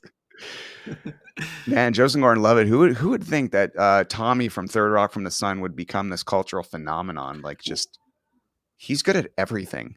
Want to hear the coolest table I ever saw in a restaurant in New York? Please. It was in college. So there was this one very hip restaurant that I used to go and bring my dates to, not because it was hip or whatever. It's because it was so hip at the time that they wouldn't card, right? So Okay. I was 19 and it's 21 here in the US. Yeah. And, whatever. I walk in with a date. And on this table was, God, let me see if I can remember everyone. But it was Joseph Gordon-Levitt. Yeah. I'm trying to, okay, so Right Michael there. That's a Michael's cool. yeah, Michael Stipe from REM. Um, yeah, right. So I need to like go back into like the vault. It was at least 5 awesome people there. The dude, the star of Entourage, but he's in a bunch of teen movies Yeah. as well. I forgot his Adrian name. Yeah, Grenier. yeah, him. Um, Mm. Carla Gugino. Gugina, yeah. Oh, And okay. She's like my Topanga times 7, but later in life. I'm just like yeah. appreciating her now like whiskey. I'm just like, you're how old? Yeah. And like again, I'd have to like again really sit down and remember, but there was like 10 people at that table who were all cool, and I'm just like a 19-year-old, like, oh my God, like this is like, and how did they get there together? I mean, some of them, yeah, like have worked in projects together, but like Michael Stipe of REM, what the hell is he doing there? Yeah. Yeah. So you brought up Justin Goffert and Levitt, and that memory kicked in of like coolest table I've ever seen in my life. That's so funny. Yeah, one time the Trailer Park Boys came to town, and I'm to understand the Trailer Park Boys is a very famous Canadian export, and sometimes people think that we're all like the Trailer Park Boys, which I guess is a little better than being like Terrence and Phillip. But I remember being at the bar and they're all shit faced, and I wasn't even with them. But I was just kind of standing around. Well, I knew the drummer of the Sam Roberts band that knew them, and my friend Josh.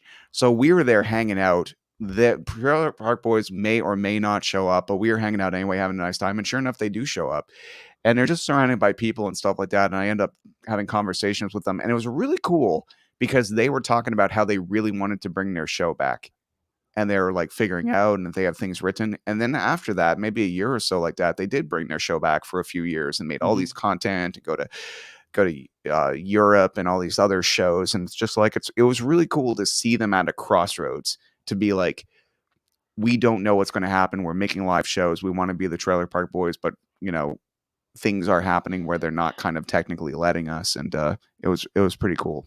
That's awesome. That's really Yeah. awesome. That's like the best part of those kind of interactions, like when you just see the human being Yeah. behind it and they're not assholes, like No. that's always cool. Well, there's so many wonderful, wonderful people. Matthew Gray Gubler, he's an amazing person. My friend Pamela I had mentioned before, she was operating camera for me that day. Thank you very much, Pamela. But my old YouTube series, Season 0, I have one video in my life, dude, that has like 300,000 views, and it's an interview with Matthew Gray Gubler, where I say, Matthew Gray Gubler sings The Little Mermaid at the Fantasia Film Festival. And it's me, him, and the director talking about the movie Life After Beth, and just how loose and random that conversation was. That was pretty cool. In fact, I got to tell you, the reason why I got into interviewing people in the first place is that people, you know how you're like, I'll send you a photo, to prove this happened. That was kind of happening where people were kind of claiming they met people that they didn't.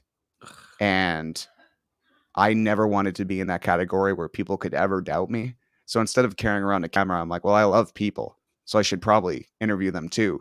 And then I could prove I met them. So that's actually how it happened. It'd be like, fuck you, I'm not lying. That's great. That's great. Yeah. Most of my productivity comes from revenge. It's true. You're vengeance motivated. I'll remember that. Yes. Maybe I'll like get on your bad side to just see what kind of human being I can make you into. There you go. burn your Well, house down or something. I don't oh, like John Wick. know. Yeah. Every I've only seen 2 John Wick movies, but every John Wick movie has the funniest line where it's just like, "They killed my dog." And there's John Wick 2. They blew up my house. And he actually says that. It's oh god, the celebration of all things. 1 second, I want to ask Melissa, Mel. I wanted to ask Mel about Ghost Rider. Yeah, sweetie, can you come in here for a second? All right, Brian, you're familiar with Ghost Rider, right? Of course. Are you? Don't ask me trivia because that. No, but Okay. are you? Do you remember the Lenny Frazier rap? You know where Oh, they do a music video and Lenny raps in it, and um, okay, Melissa's oh got my such a good god. fucking memory, and it's such a gifted voice. Can you do it? Are you okay? Yeah, I had too much. I had peanut sauce. Oh, you had peanut sauce. Yeah. Well, can you still? Well, can you do it off camera? Can you perform the Ghost Rider rap for Brian? Yeah. Awesome. Oh my god. I have Hello. peanut sauce on my shirt. Ryan doesn't like spring rolls, so I hurried up and had some. Ow, this I'm hurts. sorry. What do I do? The Ghost Rider rap. Okay. More closer.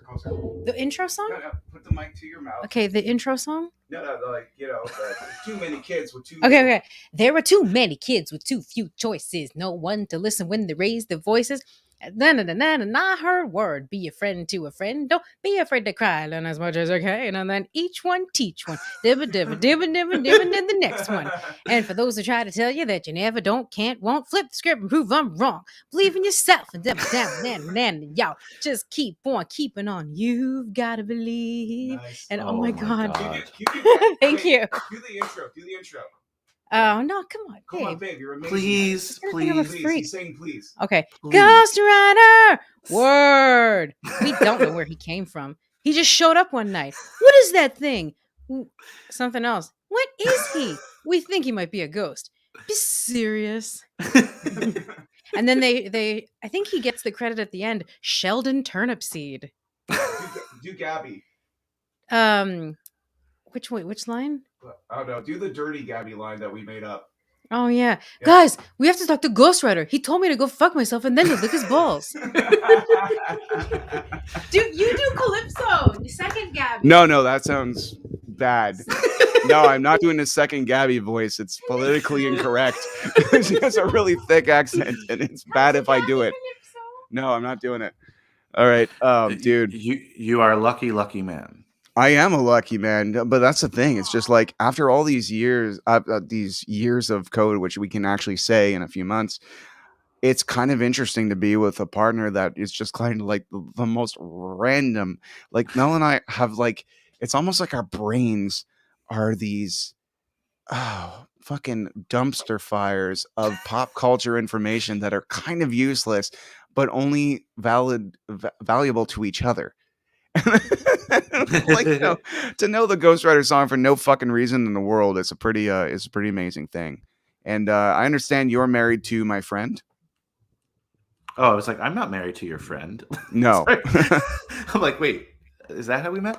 No. Yes, I am also married, and I bless every couple during the pandemic who was able to stay together, because I know a lot of friends who weren't. So congratulations to you guys for making it through, being every waking second together. And it's certainly an accomplishment, and it's a validating, and it's also a good test for any couple, right? Like it was a good test. Like, wow, I really love this person. I really can spend time with this person, because here in New York, at least, and I'm sure Montreal is the same. Yeah. There's a lot of a hustle and bustle, right, and at people's everyday lives. And there are people who I knew were together, but really were maybe only spending 4 hours together that wasn't asleep, right? And when they finally didn't have to, they finally were like, oh, these are the people I've always, not to end on like a sad note or anything like that. So it was awesome to be able to like see my friends of mine, couple friends of mine who made it through. And it was sad to see a couple friends of mine who didn't, quite frankly. So yeah, I don't know how we got there, but I was congratulating you guys though. Hey dude, it's absolutely true. Sometimes, and I'm sure you've had it too. Sometimes you have friends that are just kind of like, yeah, I guess they're friends with my friends. That I guess we're friends by proxy, right? but then, put them in a situation where you're by yourselves in a room together. You're like, I don't think I've ever had a conversation with you. It's been like it's been years, and we've never actually talked. All we have in common is like the friend that we know. And I'm like, and COVID will do that, where you're just kind of like, well, will I make an effort to talk to? Because Facebook's kind of superficially connected us in ways where I've talked to you tonight longer than some people I've known for 10 years. You know what I mean? But we don't have that. We just don't have that thing that can allow us to talk like that for hours and hours at a time. So, Brian, may I dare say, I think we're friends, but not Oh, just Facebook friends. Yeah. real. And Ryan, Yeah. actually, I was just gonna say something similar in a sense. I know you and I both talked, like we have so many friends of ours who are high school friends, Yeah. and I met a lot of them just through like relating through things, like as you said with music. For me, it was movies, Mm. and I maybe went through a good 5, maybe 10 year. I don't know. I'd have to really do the math gap where I didn't really make too many new friends, and Yeah. doing this podcast about movies Mm. has led me to meet so many amazing people who I really, really connect with out of my original friend group that, again, I don't care if no one listens. If I just can still talk to people and meet people through talking about people like you, Ryan, like it's awesome and it's so rewarding. So I'm glad you bring it up too. And I know you've had a similar experience on your show because you Yeah. shared it and talked about it. Like For there's sure. certain people you just really connect with and really have a good time talking with. And like that's probably, again, I'll say it again, not to get corny, but that's probably the most rewarding part of the show, getting to Mm. meet and so many people and talk about these things with so many awesome, great people where you just form a bond with. So I mean, and again, like that's if you're out there listening or watching and you don't have a podcast and you're thinking about starting a podcast, and people are discouraging you that it's a lot of hours of editing or it's a lot of hard work, and yes, it all is, but don't do it for the likes, don't do it for the listens, do it for the bonds you make. You know what I mean? For sure. I have a YouTube show called You, Me, and YTV where I talk to people who were stars and creators of Canadian television shows from the 90s. And I gotta say, it's like it wasn't a runaway hit. I see people on YouTube that just have like, that reference an episode and they'll have like 160,000 likes or something or views. And you get on my ship is a little more cute. It's a little more small, but it tries. And but at the same time, I'm just like, I don't give a fuck about the views because the amount of friendships I got out of that show, like to say like someone like Victoria Sanchez is a good friend of mine is fucking awesome because she's like a light on this earth. She is one of the best people I've ever met. And to say that I authentically have been in a car for 6 hours at a time with Jessica Goldapple, one of my childhood crushes, in a conversation that never fucking stopped, 6 hours to Toronto and 6 hours back, is a fucking gift, because that was not put upon. That was not, it was not like, hey, let's just talk about you guys. Now I'm a fan. It was just literally about life and just that considering you, me, and Y2 has brought that in my life. Jamie Allman, another person from Student Bodies, I would say he's a friend. I would say he's a good friend too. I work for his YouTube show sometimes called Life Crisis, and I've done projects, and they've asked me and consulted me on creative things, and that's fucking amazing too. You know what I mean? Like I love the fact that the connections aren't superficial. And Melissa's old show, she was on a show. Melissa's a teen star. She was on a show called Radioactive, and her cast members, her cast member John Carlo and Ryan Wilner, they're wonderful people. I talk to John Carlo on the regular. It's so fucking lovely when you can use a show, but you can end the episode and the ins I don't know, what do you want to say, the chemistry that you felt when you were doing it kind of lasted, and years later you could still talk to them candidly. It's fucking awesome, man. In the episode, it was Bully for You. Okay. It's the girl from Oh. Winter Soldier and I, Andrew Walker, the Hallmark guy. Melissa wants me to tell you that on her old show, Andrew Walker, who's like the king of Hallmark movies, he's in all the Hallmark movies as Oh. the handsome lead. He he was on there, but he was being bullied by, what's her name again? Oh, I forget her name. Emily Emily Van Camp, who plays Sharon Carter in Oh Captain America: The yeah. Winter Soldier. Yeah. Oh So wow. if you want to see a teenage Emily Van Camp pushing around a guy much bigger than her and doing an amazing performance and catching like a 20-year-old Melissa at the same time pretending to be a teenager, look on YouTube, ladies and gentlemen. Radioactive Bully for You. That's awesome. And Yeah. so my good friend and a frequent guest on my podcast, Joe 2, he Yeah. hosts our Too Fast, Too Forever podcast on our network. It's a Fast and Furious podcast. He is What's your network called, by the way? Cage Club Podcast Network. Started out doing Nicolas Cage movies way back when. Okay, that's why it's called fucking Cage Club. I was just Yes. like, I think Brian's in a fight club or something. And then it just spawned off that. But he Okay. is a Lifetime movie junkie. Yeah. He loves Lifetime movies. He has them on the background. Like, he just loves Okay. the silliness that it creates. He's also on this current season of our Twilight Forever thing, and that should make sense to you because of the stuff he enjoys. But I'm going to ask him about Andrew Walker, and I'm going to ask him about the movies he's been in, and because he likes those Hallmark movies too, and I'll give you my feedback of whether he enjoys them or not. You know, it's a really cool experience, man, about doing Ryan's Stick Show. I shouldn't have called this fucking show my name. It's just I'm like, if I'm gonna edit and go through all this trouble, at least someone might know my name by the end of it. That was it, because I did season 0 for years, and they're like, we don't know who these fucking people are. So the coolest thing was during the pandemic when things were really bad in the beginning. Let's say the first 2 months. I reached out to Michael Biehn from Terminator and Alien's wife, because I had interviewed them years ago, and said, hey, it's a weird time. We're doing live broadcasts. Everyone's stuck in Montreal. Like, no one's allowed to leave their house. Would you guys mind coming on and just kind of entertaining the troops? And Jennifer Blanc said yes. And she comes on, and at first I'm kind of like, well, Jennifer Blanc, I know she's awesome, and not everybody is familiar with her career because she's done everything. She's been on every show. She's been in all these movies. But she comes on, and Michael Biehn comes on and tells me these great stories, including how he was in the movie Grease. He was supposed to have a much larger role. Wow. I think he ended up playing. He was supposed to play somebody else, but they gave him another role about being the guy who, when they're playing basketball, John Travolta doesn't know how to play basketball, so he punches him in the stomach. Oh man, that's Michael Biehn from Terminator and Aliens. I never realized that. I didn't know that. That's crazy. I'm looking it up now. But when I announced that they were going to be on the show, as much as love that Michael Biehn got, when I announced Jennifer Blanc, friends of mine were freaking out because she was in a Lifetime movie with Shannon Doherty called Friends Forever. Friends Forever, in which this girl is in a band, and this other girl is psychotically jealous and trying to get in her band and get her replaced and all that. And it's just that Lifetime movie, that silly movie, struck a chord with so many people.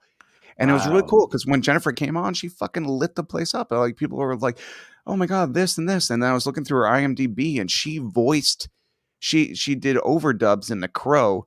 And I believe she was the voice of Shelley, where she's like, like Eric, like, oh my Eric? God. Like, that's her. Like, so it's amazing. Like, her career's been around forever, and she's just all these little moments in pop culture she was pivotal in. But sometimes you just don't know a name like a household name, and it doesn't mean that they haven't had a householded career or something. For sure, like, for sure. Yeah, so that was just fucking rad. So when you brought up Lifetime movies, I'm like, yeah, I remember all my friends fucking popped for this movie, like Friends Forever, or Best Friends Forever.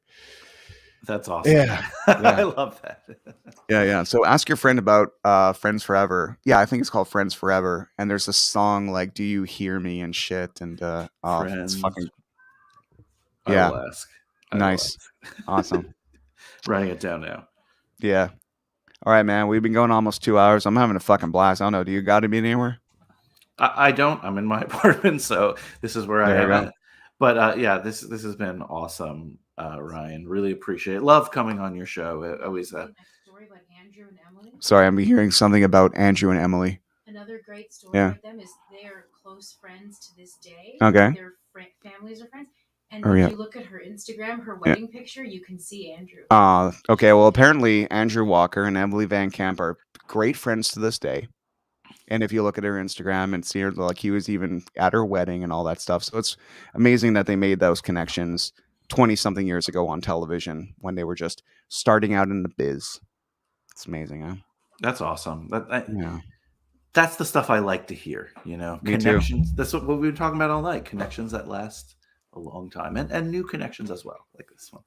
Yeah, it's all I ever hear from all these lifetime. Oh man, I fucking love. By the way, like link me your friends. Link me the other podcast about like lifetime movies or stuff because I've been watching all the fucking ones from '90s nostalgia, like the one about 90210. I Oh, saw that one. I said that with an accent. I don't even know why I did. The thing about 90210, and I saw another one about fucking Saved by the Bell. Like those are great. I saw the one about Britney Spears. Like I watched all those ones because I'm like, I realized like all the shit that I was just a kid for is now nostalgia. But I'm like, oh, that's fucking rad. We had a Two Corey's little series that we'll I saw revisit that. I again. saw that. I saw that. Okay, dude, didn't you notice that Corey Feldman is a producer on it, and they pick a guy that looks just like Corey Haim, talks just like Corey Haim, but when it came to casting himself, nothing like Corey Feldman. Like I'm pretty sure you can find a guy that talks like Corey Feldman a little bit, but he sees himself in such a different way than he is. That 100%. they cast kind of a boring guy to play Corey Feldman. Like a very Corey Feldman walks in a room, he looks and sounds so distinct that you can't unfeldman the Corey when he's in any scene he's in. But they picked kind of like an okay regular dude to play Feldman, and I'm like, man, that's funny that he was creatively involved. And it's usually when the artist is creatively involved in the dramatic depiction of themselves, it's not as good. It's true. It's hilarious that you say that. We actually covered that Mm, movie on High School Slumber Party because we were doing the Corey thing, and yeah. but those are so fun to watch because especially I feel like when the celebrity is a producer because you can't take it as a documentary, right? Like that just colors it in such a different way, knowing that like they have to get somebody's approval here or there or somebody's Yeah. insight. Yeah, but I'm in agreement with you about that film and all those films really. Yeah, I was never into those kind of movies, but like I said, my friend Joe really started to get me into on a piece by piece basis. And whenever we have him on to talk about those movies, Yeah. he's just like, these are the things that a Lifetime film needs. Like a head bonk is essential. Like, you know, when they hit someone in the back of the head or whatever, you know, like just Oh shit. Okay. that's a big one. Like I'll have to go back and see what his rules are, but Yeah. again, uh, people do. There are some great movies out there, but if you just let yourself go and watch movies that I don't even want to call them bad movies, but Lifetime movies Mm, just have a different kind of language and a yeah. different set of expectations Okay. that just forget all your like arrogance and pretenses. Just watch for fun, and you're Yeah. gonna have a good time. That's all I can say. It's like Fast and the Furious. Like you got to like look at it through the lens that you can enjoy it. You can't be like, oh, that. But I hope this movie. Like you can't look at a Fast and Furious like a fucking thespian. You got to look at it like a Roger Corman movie with a huge budget and just That's yeah. great way to put it. Great way to put it. Yeah. So Joe too is, like I said, the host of our Fast and Furious podcast with the Godfather of the network, Joe Lewandowski, two Mm, Joes, if you will. But they just cover all the movies and they have like such a dedicated fan base who loves those films. And I've now gotten into, I mean, I was into them like a little bit when I was younger, but now if you buy in like that, exactly as you said, almost like wrestling, to go back to that, right? I hate when I'm talking about wrestling. You know, it's fake, right? Yeah. I know. You know, Star Trek's fake. They're shows. You know what I I mean? love that. I love that line, dude. That's fucking great. You know, But Star Trek's fake. It's like, yeah, fuck. You know, theater's fake. exactly. Just we have to take off our like judgmental lenses with these kind of things, or like highbrow lenses, and just sometimes just have fun. Some things are made just for fun.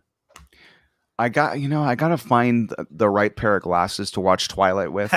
You know, the right lens. I'm not there. I think when it's more like 15, 20 years removed, I think I'll finally give it a shot because I watched Dawson's Creek way after the fact and enjoyed the shit out of it way after the fact. But when it was the hot thing on TV, same thing with Leonardo DiCaprio. I'm like, go fuck off. Now I think he's like one of the best actors in the world. But back then, I'm just like, fuck off, Leo. You and your Romeo and Juliet dreamy bastard shit. I'm glad you died in Titanic. and now I'm just like, holy shit. Have you seen What's Eating Gilbert Grape? That guy's a fucking genius. Like, Dude, I was the yeah, same. I was the same about all yeah, that stuff. Dawson's Creek, all that stuff. Just I'm gonna do another name drop, another shameless name please. drop. But recently, we had a really, really great time talking. Well, the movie's not good, Dirty Deeds, but Mm, the podcast I want to recommend is called Dawson's Black, and it's two uh, black guys who are yeah.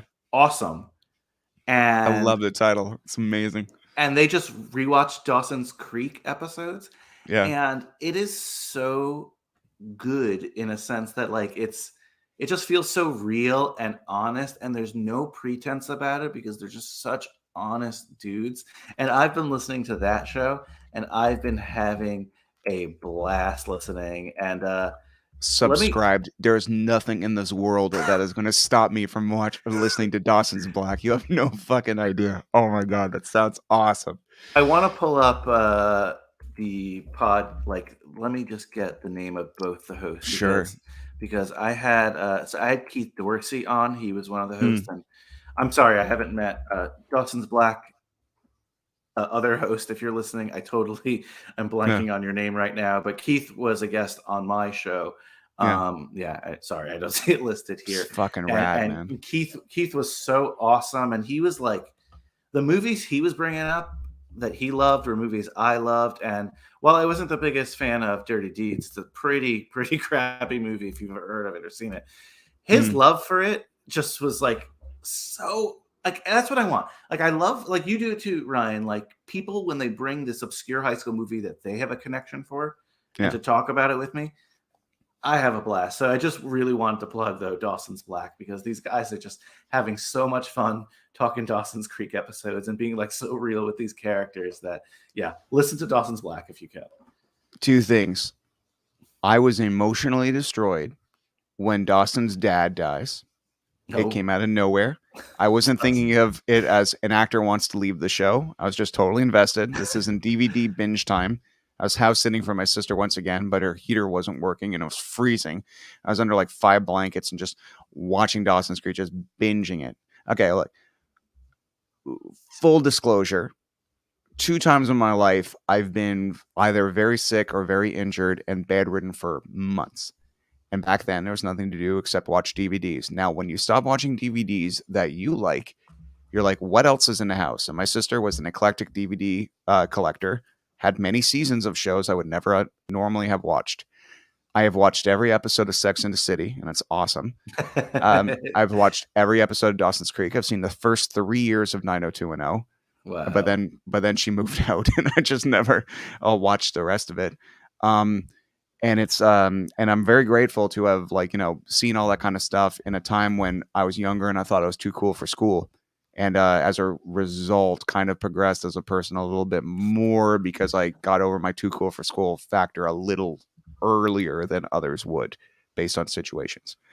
So when Dawson's dad dies, and I had watched seasons 1, 2, and 3 pretty much in a row, there was nothing to do. So I was just watching.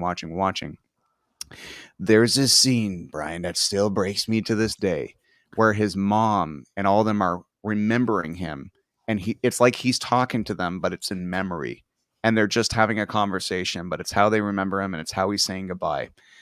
And you see the mom there, and the dad's building a cradle, and you're like, oh, he must be building a cradle for the new baby. It's just like, nope, it's Dawson's, and he's talking about how he's like, what do you think he's going to be like? And she's like, I don't know. He's like, I hope he's going to be like a freak, stand on his own, be his own man, not a follower, just do his own thing. And I'm just like,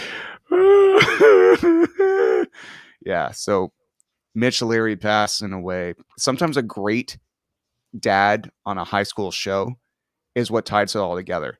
Glee, you can take it or leave it. I think it's I thought the first 2 seasons of Glee was fucking rad, but much like the OC, it kind of like crumbled in quality because it got so big so fast. They didn't really know. They put everything into their first season and then left nothing for seasons 2, 3, and 4. Same For thing with sure. OC. But I realized, what do these two shows have in common besides the fact that they came and burned out within 4 to 5 years, even though they're the biggest shows in the world, cultural phenomenons? They had amazing parental characters, amazing, especially in the dad region. Sandy fucking Cohen Sandy. from the OC is a fucking amazing character. Hall of Fame Amazing. dad. Whenever Hall of people ask Fame. me best TV dads, he's at the top Yeah. of my list. Top of my list. Top. Fucking amazing. And Kurt's dad in Glee, who at first is kind of like having trouble with his son being gay. But then when Finn moves in and he's a stepbrother and he says, this stuff, it's faggy. And the dad comes in and says, hey, I love your mother, but you do not talk to my son that way. And I'm just like, oh, dude, that's so fucking amazing how his dad embraced him and stood up for him and was a character like a mechanic that you'd think, oh, this old school Bruce Springsteen fucking, probably, a Budweiser guzzling dad is not gonna be that character. And the fact how because the actor is amazing, of course, and the writing for that arc was great. But yeah, fuck, another top TV dad would be Kurt's dad from Glee, definitely. Definitely good to know. I'm not too familiar with Glee that much. I popped in from time to time, but I certainly know the OC, especially on rewatches, and Peter Gallagher and that performance. And I think even today, that's one where I don't know if people at the time were really talking about Peter Gallagher in the OC. You know what I mean? But certainly today, everyone I talk about with that show is like, God damn it, he ate that role up and is one of the most interesting, if not the most interesting character on that entire show. Yeah. Well, yeah, because Ryan's there because of him. Dude, he's a public defender who takes, like, think about this now. You're a public defender. You meet a kid who's in prison for fucking robbing a car and stealing it. And you take him home to your mansion. Like, what the fuck? That will not happen, man. That is crazy. It's amazing. The Really. compassion that character is built on is like why the series exists. For sure. And it feels real. It doesn't feel like it's just like an actor mailing it in. You know what I mean? It feels like a real connection, which, how did we get to Peter Gallagher? I don't know. We're talking about awesome TV dads. You know, it's a piece of shit TV dad. The dad from 90210, like he was a fucking piece of shit. Fucking hate that character. Yeah, but can't remember his like name. Those, like some of them are like pretty one dimensional. Like Sandy in the OC is not one dimensional. But is it the OC where?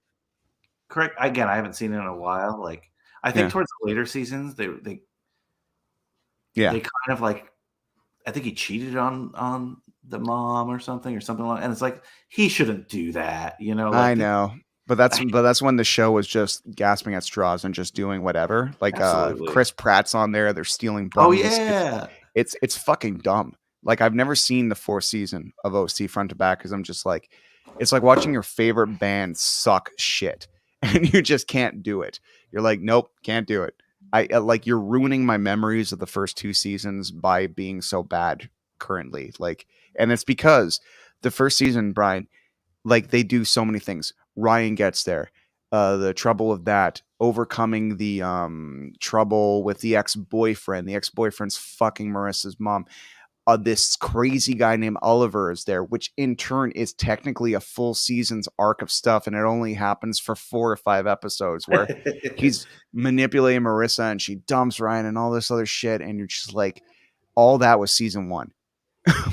like how the fuck was all that season 1? Like these days on your average CW show, they would milk that shit for 13 episodes, Oh, for sure. The big bad manipulator. But nope, back then they're just like, nope, next. So I guess I guess the OC, same thing with Glee, they just kind of put everything into those first 2 years, and then where do you go from there? Where do you go? Yeah, definitely. Those shows were great in their time, and on Yeah. rewatches, great. But it's hard to do the rewatch and go through the entire thing. And there's a lot of Sometimes, shows like yeah. that just burn everything in those first 2 seasons. Sometimes season 1, a show is Yeah. like a phenomenon, and by season 2, you're like, how did we get here? Which is Yeah. interesting as well. I feel that way about Smallville. Like Mm. Smallville, when you see your average Flash cartoon and the average action you get per episode, which even now I find is very formulaic and a little hard to keep getting invested in, because you're like, okay, it's been 7 years. Every episode is solved by running. It is never solved by anything else except running in a specific way. And when I look at Smallville, I'm like, in 45 minutes, Clark may push someone once. That's it. Like, that is what the big action arc will be. Like, oh fuck, kryptonite, and and eventually just, and it'll be solved. Um, but Smallville meant a lot to me. I think Michael Rosenbaum, who played Lex Luthor, that was like, he's an incredible actor. But I don't think I could rewatch it right now, honestly. I think there's like, I'd rather keep Smallville in here than reintroduce it and kind of water down the first impression I had. Do you feel that way about anything else? Like, do you avoid watching things because you're like, I know it's not going to be as good, and I know it's not going to hold up as much, and maybe I should not water it down? Not really. I'll always Okay. go into it and just try to give it my fair assessment and try to understand why I liked it at the time. Yeah. So, you get a lot of practice with that with this podcast, and it's Mm, rare that I see something that it's like, oh no, this was ruined for me. gotcha. Because it's, again, I could see why I liked it at the time, basically. But I totally understand what you're saying with Smallville. That's actually like a really good example Mm, of what you're talking about. Um, I don't know. I don't know. That's a good question, though. I'm gonna think a little bit more about that one and see if there's anything along those lines. And before I forget, because I did look it up and I did eventually find it, the other cool. co-host for Dawson's Black is named Damon. So Cool. Keith and Damon. So just wanted to shout them out both because, again, it's a super fun podcast. But yeah, didn't want to Amazing. forget that. You're mentioning about like teenage. I don't know. Feel uncomfortable being a grown white boy from Canada calling them black films, but if we have to call it anything, there are certain movies out there, like, I guess because I'm like, you're from Jersey and New York, I'm from Montreal, like, it's melting pots. It's a little different. Like, our daily lives, it's just the understanding is we all live here, you know. So when I was growing up, very very beneficial to have the idea of, when I saw Blank Man, I didn't think, oh, look at this black superhero movie. It was just like a superhero fucking awesome comedy that I watched 4,000 times, and that's cool. But I will note that it's kind of interesting that all these years before Blade and all these years before even Black Panther, there was this one year where there was two superhero movies starring African American gentlemen that were out at the same fucking time, and it was like '93, and it was Blank Man and Meteor Man, and I'm just Yes. kind of like, and that was the Babe and Gordy or Deep Impact and Armageddon of its day. It was always like, it's always two at once, and I'm thinking, why the fuck was it only two? Why the fuck was it only two, and why weren't there more? And whatever. That's so Yeah. fascinating that you Mm. mentioned those movies. I used to always get those movies confused, and rightfully so, kind of, Well, because they people just used came to out at get the same Babe time. and Gordy confused too, because they're two fucking talking pig movies coming out in the same year. What are the chances of two fucking talking pig movies who have never been talking pig movies before coming out within 7 months of each other? And I'll tell you why, Brian. I mean, some people pitched a movie and they're like, nah, we'll pass. And the other movie goes in production and says, oh, we fucked up. Here, quick, write something shitty and and match it. Even though I don't think Meteor Man and Blank Man did that per se, but I definitely think Deep Impact and Armageddon had a Oh yeah. similar, yeah. Oh yeah. Me and a couple friends have like bandied about, and I don't know if Mm, I'll ever have the time, but doing like a podcast on that, like, where kind of like courtroom style, where, like, all right, you get Deep Impact, I'll get Armageddon. We believe every amazing. movie deserves a fair trial, and even if you don't like it, even if there's one superior, if you were assigned Deep Impact and I'm assigned Armageddon, we're going to Yeah. make the case for each movies, and maybe a judge picks a winner. Who knows? But again, I don't know if I'll ever have the time for something like that, because one time I made a list. I love making lists, not necessarily ranking, just like collecting things. One time I made a list, and there was at least like 30 or 40 instances where this happened, and you were like, oh Yeah. shit, yeah, those two movies did come out. It's like Bug's Life and Ants, and I don't know. There's tons. I'm just like, my mind's blanking right now, but Yeah, Bugs Life and Ants is a great example. In fact, I'm trying to like, it's like the twins factor, where one of them is going to be Arnold Schwarzenegger, and one of them is going to be Danny DeVito. Like, one of them is going to be the shorter, dirtier version of the two. And I got to say, Ants is probably the Danny DeVito of the two, because like, you got Disney money in one of them, and then you have Ants that's kind of like this Woody Allen, like Woody Allen version of it. And even though I liked Ants a lot back in the day, but I've only seen it once, so who knows? Yeah, I've seen both of them like in the last 10 years, and Okay. Ants is not that great. All right, there you go. Yeah. But you're so right. I don't know how we again got here, but you're so right, Ryan, in a sense that there usually is a backstory where the two productions at one point were the same. Yeah. Almost always. I know that's true of Ants. I Mm. know like someone had left Pixar and kind of took the idea. Billy Crudup, who I love Mhm. for Almost Famous and so many other great things, was recently on a podcast. I forgot which one, and he was talking about he did a movie called what was it called? They were both about Steve Prefontaine, the famous distance runner who died when he was like I think 22, 23. Oh wow. Okay. And one is called Pre. Oh, the one he's in is called Without Limits. Yeah. And he was saying the story of this movie is that Tom Cruise was trying to produce this for years and didn't get through, and he eventually became too old to play the part.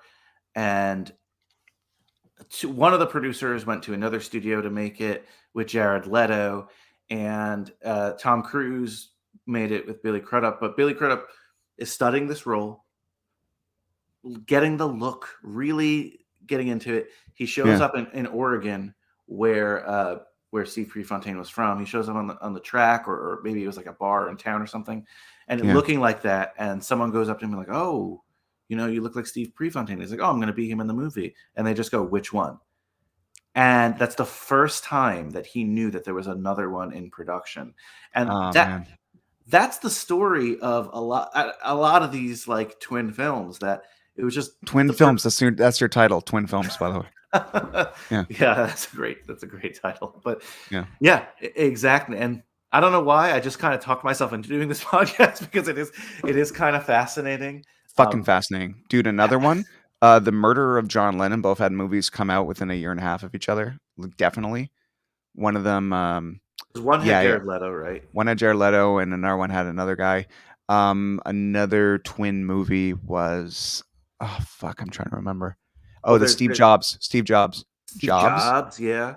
And then Aston Kutcher did one, and then Michael Fassbender, yeah. Big Dick, Michael Fassbender, yeah. Large weenie. Volcano and Deep Impact. Volcano Deep Impact. No. Volcano and Dante's Peak. Sorry. Right. Dante's Peak. Yeah. There are a ton of these. I'm a fucking ton. Looking them up now, but I'm told that Dante's Peak has no lava, but a bunch of movie stars. So that at is the same true. time, different kind of volcano. And whenever like a big movie didn't have a twin movie, Roger Corman was sure to twin it. Like, see, that kind of doesn't count. Like, I don't. That does not count. No, that's the Mad Magazine version of whatever the movie is. Yeah, those are knockoff movies, or there's a term for this. Like, and by the way, at the last Blockbuster, I got to see some of these. I was in the section with the Fast and Furious, and there was a movie right next to it called Something and Furious with I think DMX or something, someone like that, right? And I totally forgot that they would do this when we were growing up, like just for like some parent to be like, "See, I rented you this movie," and you're like, "What the hell?" Yeah, it's for someone to fuck up, pretty much. They also did the thing where all teen movies had the American Pie stamp on it. Oh my God, yes. Even Can't Hardly Wait, and at some point you're like, fuck you. And then there was the scary movie, not our teen movie, but then off-brand ones would be like funny movie or like, creepy movie. Like, you know, Mhm. just really go out of their way and just put movie at the end with the same font. And it's at the same time, you're like, imagine being the filmmakers who are trying to do something you're like original and then just kind of getting slapped onto a like a genre or a franchise they're not even part of, you know, to like literally accept themselves as RC Cola or something, you know. Well, Ryan, something I've definitely learned from your show, talking to all these great filmmakers, is that almost all these bad ideas or sorry, movies that don't get a lot of love started out as these like amazing, passionate ideas that Yeah. filmmakers had so much love behind that a studio just was like, eh, you know? So yeah, we put a stamp on it. It's gonna be there, bada boom, bada bing. So it's like, yeah, say to them, this movie's got tits, it's got sex, and it's Exactly. got a bunch of fucking pie fucking. And they're gonna be like, it has none of that. It's called The Girl Next Door. It's actually quite, you know, it's quite sweet. And by the way, Girl Next Door, that is fucking one of the best teen films I've ever seen in my life. A It's great one. A great one.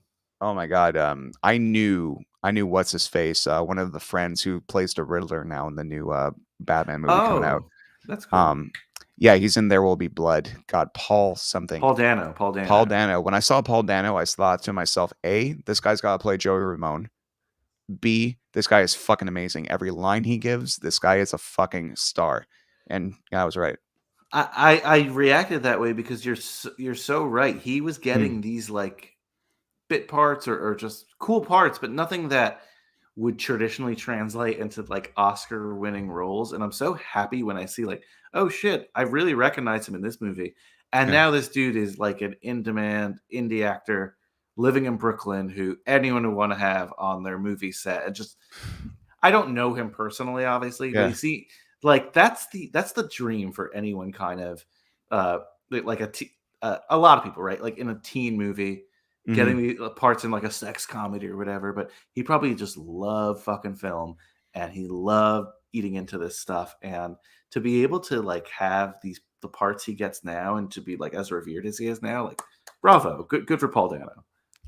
Paul Dano, like he's the ultimate character actor. Like when you look at him in Prisoners to There Will Be Blood to even The Girl Next Door with his like, you know, peppermint patty haircut.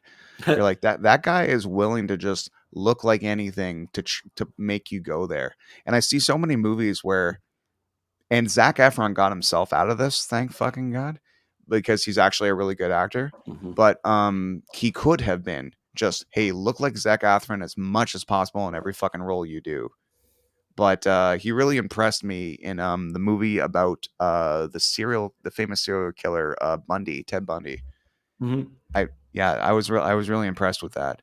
But Paul Dano, like sorry, like I was saying before, it's just like I love actors that are willing to fucking go there. And I see so many actors that are so boring where they just come on and they're like, okay, your branding is to look and talk exactly like you. Please act the same way in every single fucking movie. Be consistent with that and go. And sometimes they have their handlers, their people, their managers. They make them do that, and the actors probably are like, "I want to do more stuff, but at the same time, I really like my island." Absolutely. Absolutely. Like and you mentioned Zac Efron. Yeah. Like DiCaprio, even though he was always chasing those roles too, he Hmm. really after Titanic could have gone in that like pretty boy direction. And Yeah. he really took his time not to. It's almost more like Paul Dano has such a unique, distinct look that Hmm. I see like I see such different kind of roles in him. And when he steps on screen, I think it's like he looks different than the other Hollywood actors. I'm Sure. almost equally impressed or even more impressed by the heartthrobs who could stay as heartthrobs if they want, who are like, no, take me seriously. I'm not going Hmm. to take every role. I'm only going to take the roles I love that I can sink my teeth into. Who are like Brad Pitt, right? Like was able to do this when he For was doing sure. movies and people were just watching because he was a hot man. And he was like, nope, I'm going to do what I fucking want to do and what I love to do. And Brad Pitt is a very good looking man still, but Yeah. also considered an amazing, amazing actor in Hollywood. So good for him. What's the movie he was in with David Duchovny where he plays like a psychotic fucking Oh shit! guy?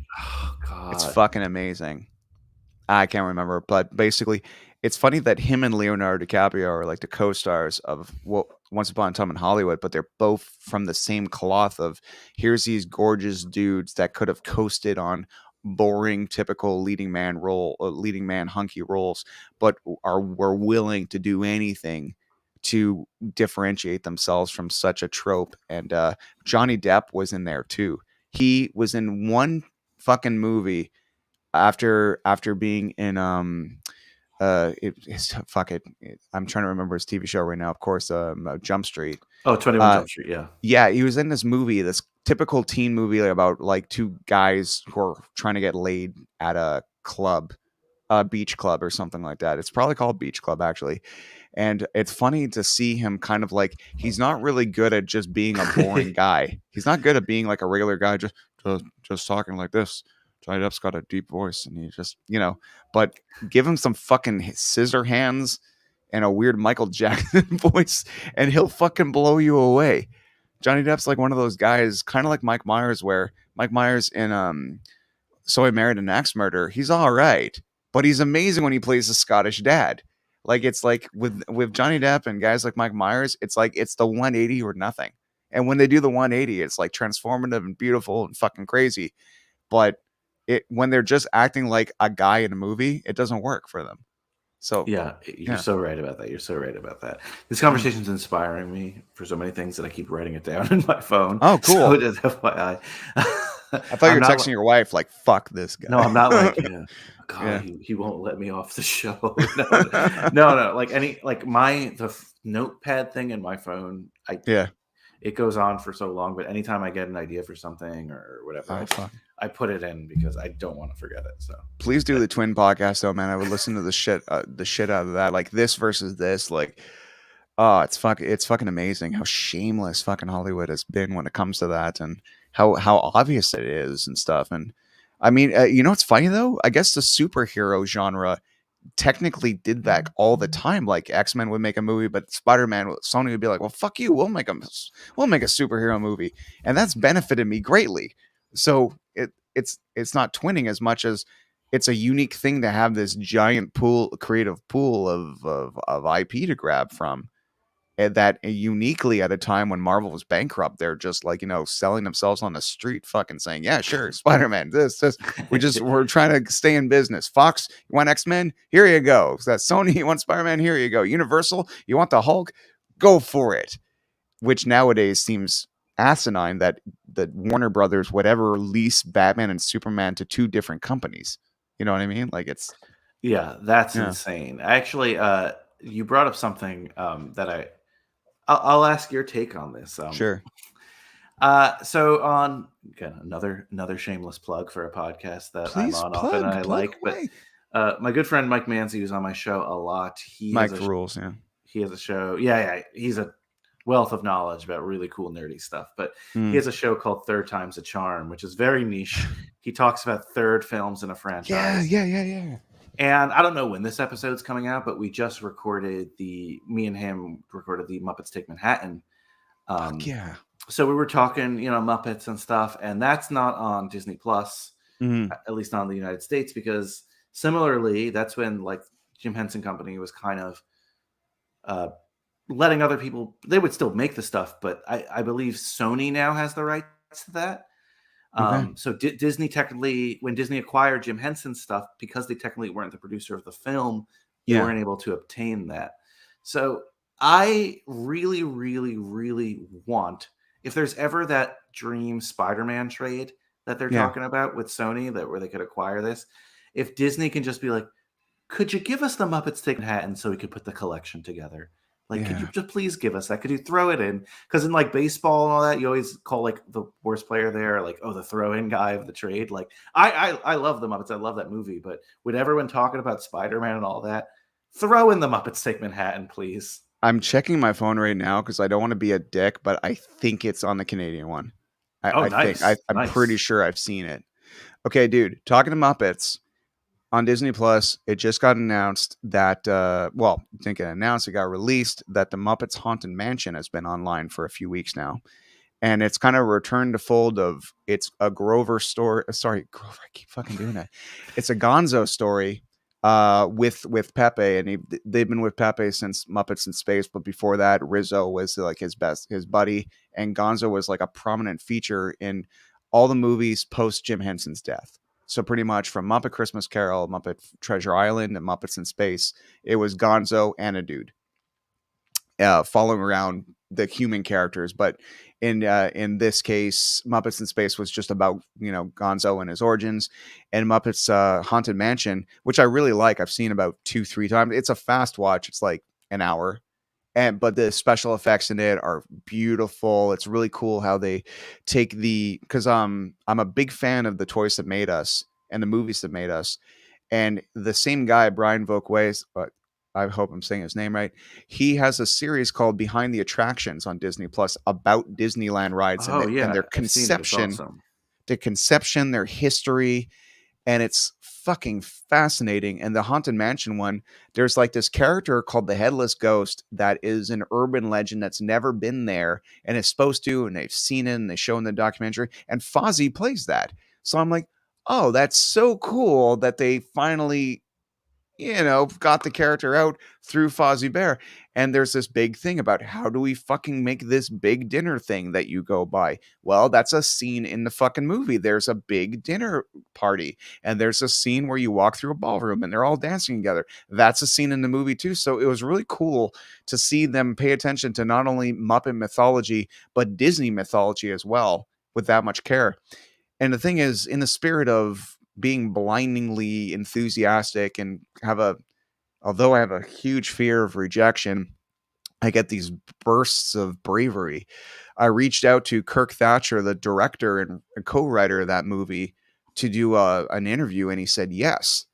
And that's happening next Wednesday at I believe 8 p.m. I got to double check. And it's going to be fucking amazing because he's been in the Muppet camp for years. That's awesome. He worked on the dinosaurs. There's an episode where Robbie is telling a Halloween story about how he got bitten by a wereman and it turns into a wereman at night. Well, Kirk played the wereman. Oh wow. Are you familiar with Star Trek V when they go to Earth and they're trying to find whales and shit?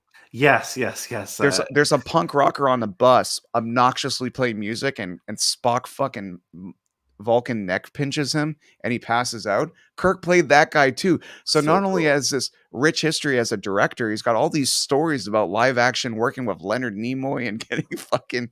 So it's going to be fucking amazing.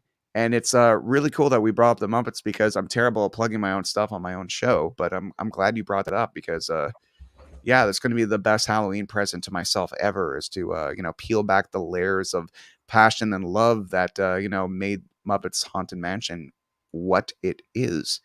But I got to say, so Muppets Take Manhattan is your favorite Muppet film, I'm assuming? No, not necessarily. I don't know how. What I is? really don't know how I would rank them. I'm not good. I mean, I have a big nostalgia for Muppet Treasure Island. I love Muppet Treasure Island. Oh, cool. Original Muppet movie. I love. Have that soundtrack on vinyl. That was like the first album my uncle ever bought, and it's technically his. So let's just say I'm keeping it. Maybe one day I'll give it to his kids if they care, but I hope they don't, so I can keep it forever. But nice. That's a great one. I don't know.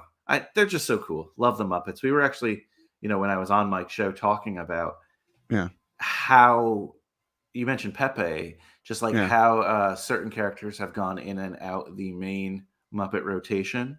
Yeah. And, they'll pick up some along the way. Rizzo being one of them from Muppets Take Manhattan because he's just like a New York City street rat working at the diner. And he, like you said, he gets a featured role in a couple of them after that. Yeah. And then eventually, Pepe gets picked up as one of the main ones as well. It's just, I love that. I love the Muppets to me are a sort of like baseball, like kind of like a pastime, right? Like my mother remembers watching Muppets, and it just continues. I hope if I have children that they will watch the Muppets, and you know what I mean? Like that's awesome to me. Fuck yeah. Fun thing about I love Muppet Christmas Carol. Never have missed a Christmas Eve without watching at least 5 minutes of it in 25 years. Never have missed a Christmas Eve. And to this day, that's a movie that I still, as an adult who produces things, am still floored by the technical marvel that it is when it comes to the music and everything. And a funny story, and this is a little humble brag name drop thing or whatever. Paul Williams, the composer of all those songs from the original Muppet movie, he came back for Muppet Christmas Carol, and that's why all those songs fucking rule too. Oh. So that's why there's a rainbow quality connection, a rainbow quality, a rainbow connection quality Mm. to all those fucking songs from the Christmas movie as well. And you can tell when a song is good and a song is bad. Like in Disney, Disney's hot streak was all written by the same two dudes. So, you know, Yeah. anyway, Muppet Christmas Carol, just fucking beautiful, amazing movie. When Paul Williams was in town for the Fantasia Film Festival for the anniversary of the Phantom of the Paradise, which is the weirdest fucking movie in the world. Have you ever seen Phantom of the Paradise? I have It's not. it's directed by Brian De Palma in the 70s, and it's a musical. And it's like, if you are into like Rocky Horror-ish, it's like a less fun Rocky Horror, yet at the same time the music is amazing. And it's all written by Paul Williams from Muppets fame, and Paul Williams stars as the bad guy in it. Oh, cool. And we see it. And when I was a kid, I barely got the movie. I saw it as a fucking adult. I'm like, this is fucking before its time. It's brilliant. The only place it has ever made money is in Winnipeg, Canada. Ever. It bombed everywhere else, but it played in Winnipeg for like 5 years. And it keeps playing, like in a Rocky Horror sense. Like, it's part of Winnipeg culture to love that movie. And he was there to talk about a documentary. And lo and behold, my best friend, Jay, well, one of my best friends, I should say, he gave me a vinyl. Him and his wife Shannon gave me a vinyl of the first Muppet movie in a frame. And earlier that week, it had fallen over and the frame broke. So here is this record. I'm like, oh shit. Maybe I'll bring it to the screening. Maybe I'll sign it or whatever. I'll bring my Muppet Christmas Carol DVD too. Why the fuck not? And lo and behold, yes, they are signing. And I brought a shitty marker with me thinking, oh, what are the chances? But the thing is, we're the first people in line. They ended up needing my marker because no one else thought to bring a marker. And everyone was getting autographs by this shitty, thick, horrible marker. But, Melissa is passing me a Muppet version of myself that she made me. Oh, so cool. This That's is awesome. This is pre-pandemic Ryan, like in Muppet form. That is great. That's awesome. But yeah, just saying, Brian, come to the Fantasia Film Festival sometime. You might meet a legend or two. Like I said, I'm in. Yeah. But I just wanted to bring up the music because Paul Williams is such a fucking amazing writer, and his story about how he wrote for the Muppet movie. Jim Henson didn't tell him anything. He's like, oh, well, this might happen in the movie. Go. No notes, no please sing these lyrics, nothing. Wow. So they wrote the movie around kind of what the songs were doing. That's great. Like moving on the road, all that shit, like fucking amazing. Like when you peel back the layers of these great films, you realize like how not micromanaged they were. And sometimes greatness just kind of is lightning in a bottle. It just happens. But when you micromanage everything, you kind of like squeeze the life out of the puppy that it could, this beautiful puppy that could grow into this great, beautiful dog thing. I'm sorry. I'm getting all like, whoa, man. I'm like, I don't even smoke.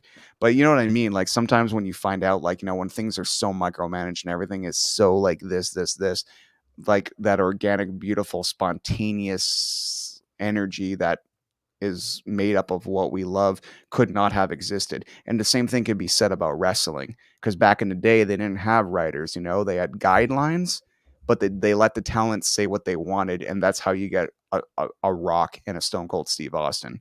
But if Stone Cold Steve Austin and a Rock had fucking line for line and commas and pauses written down for them, there's no fucking way that would have happened the way it did.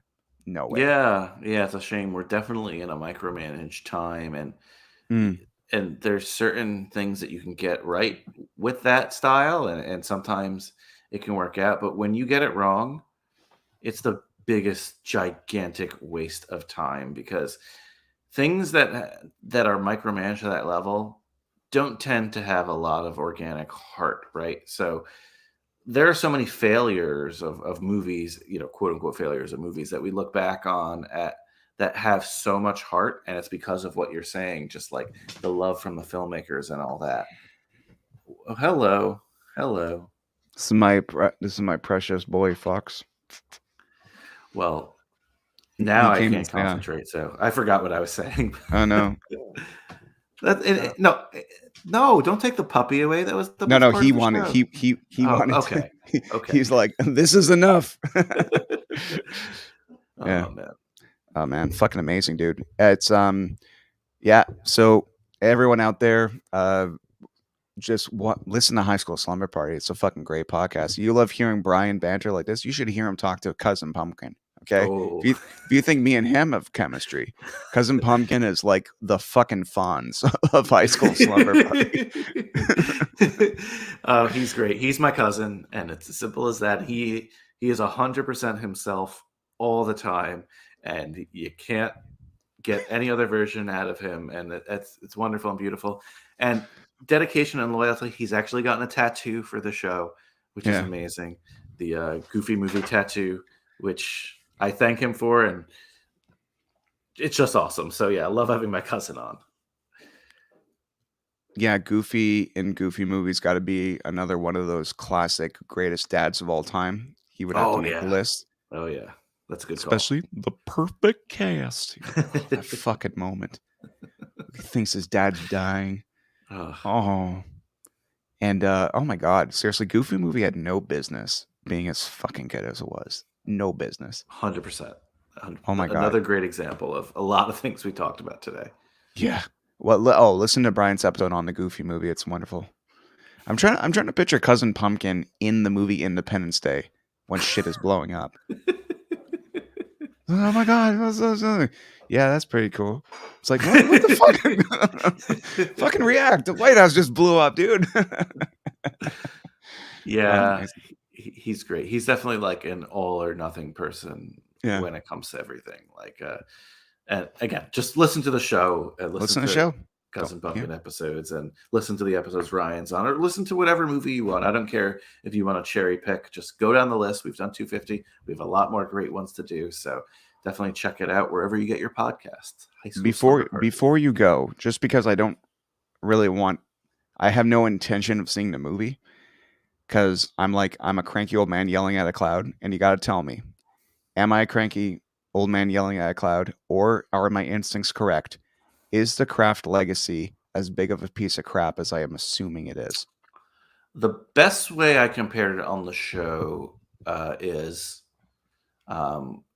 with my co-host on it, Islin, was it's like if you're, or think of your single friends or yourself out there, if you're ever like on a dating app and you match up with someone and everything seems right.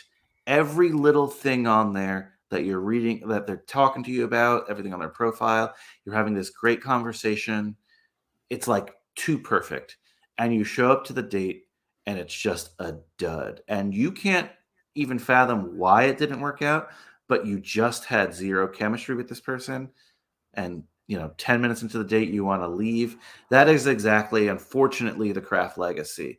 Okay. Everything about the Kraft that you would be like, okay, how would they make this in 2020? Okay, get a woman director, right?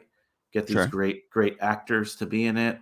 And the Kraft, one of the biggest things criticized today is the fact that they bring these 4 awesome young women together and they're witches, and then they end up turning on each other and they become bad guys with each other, against each other, right?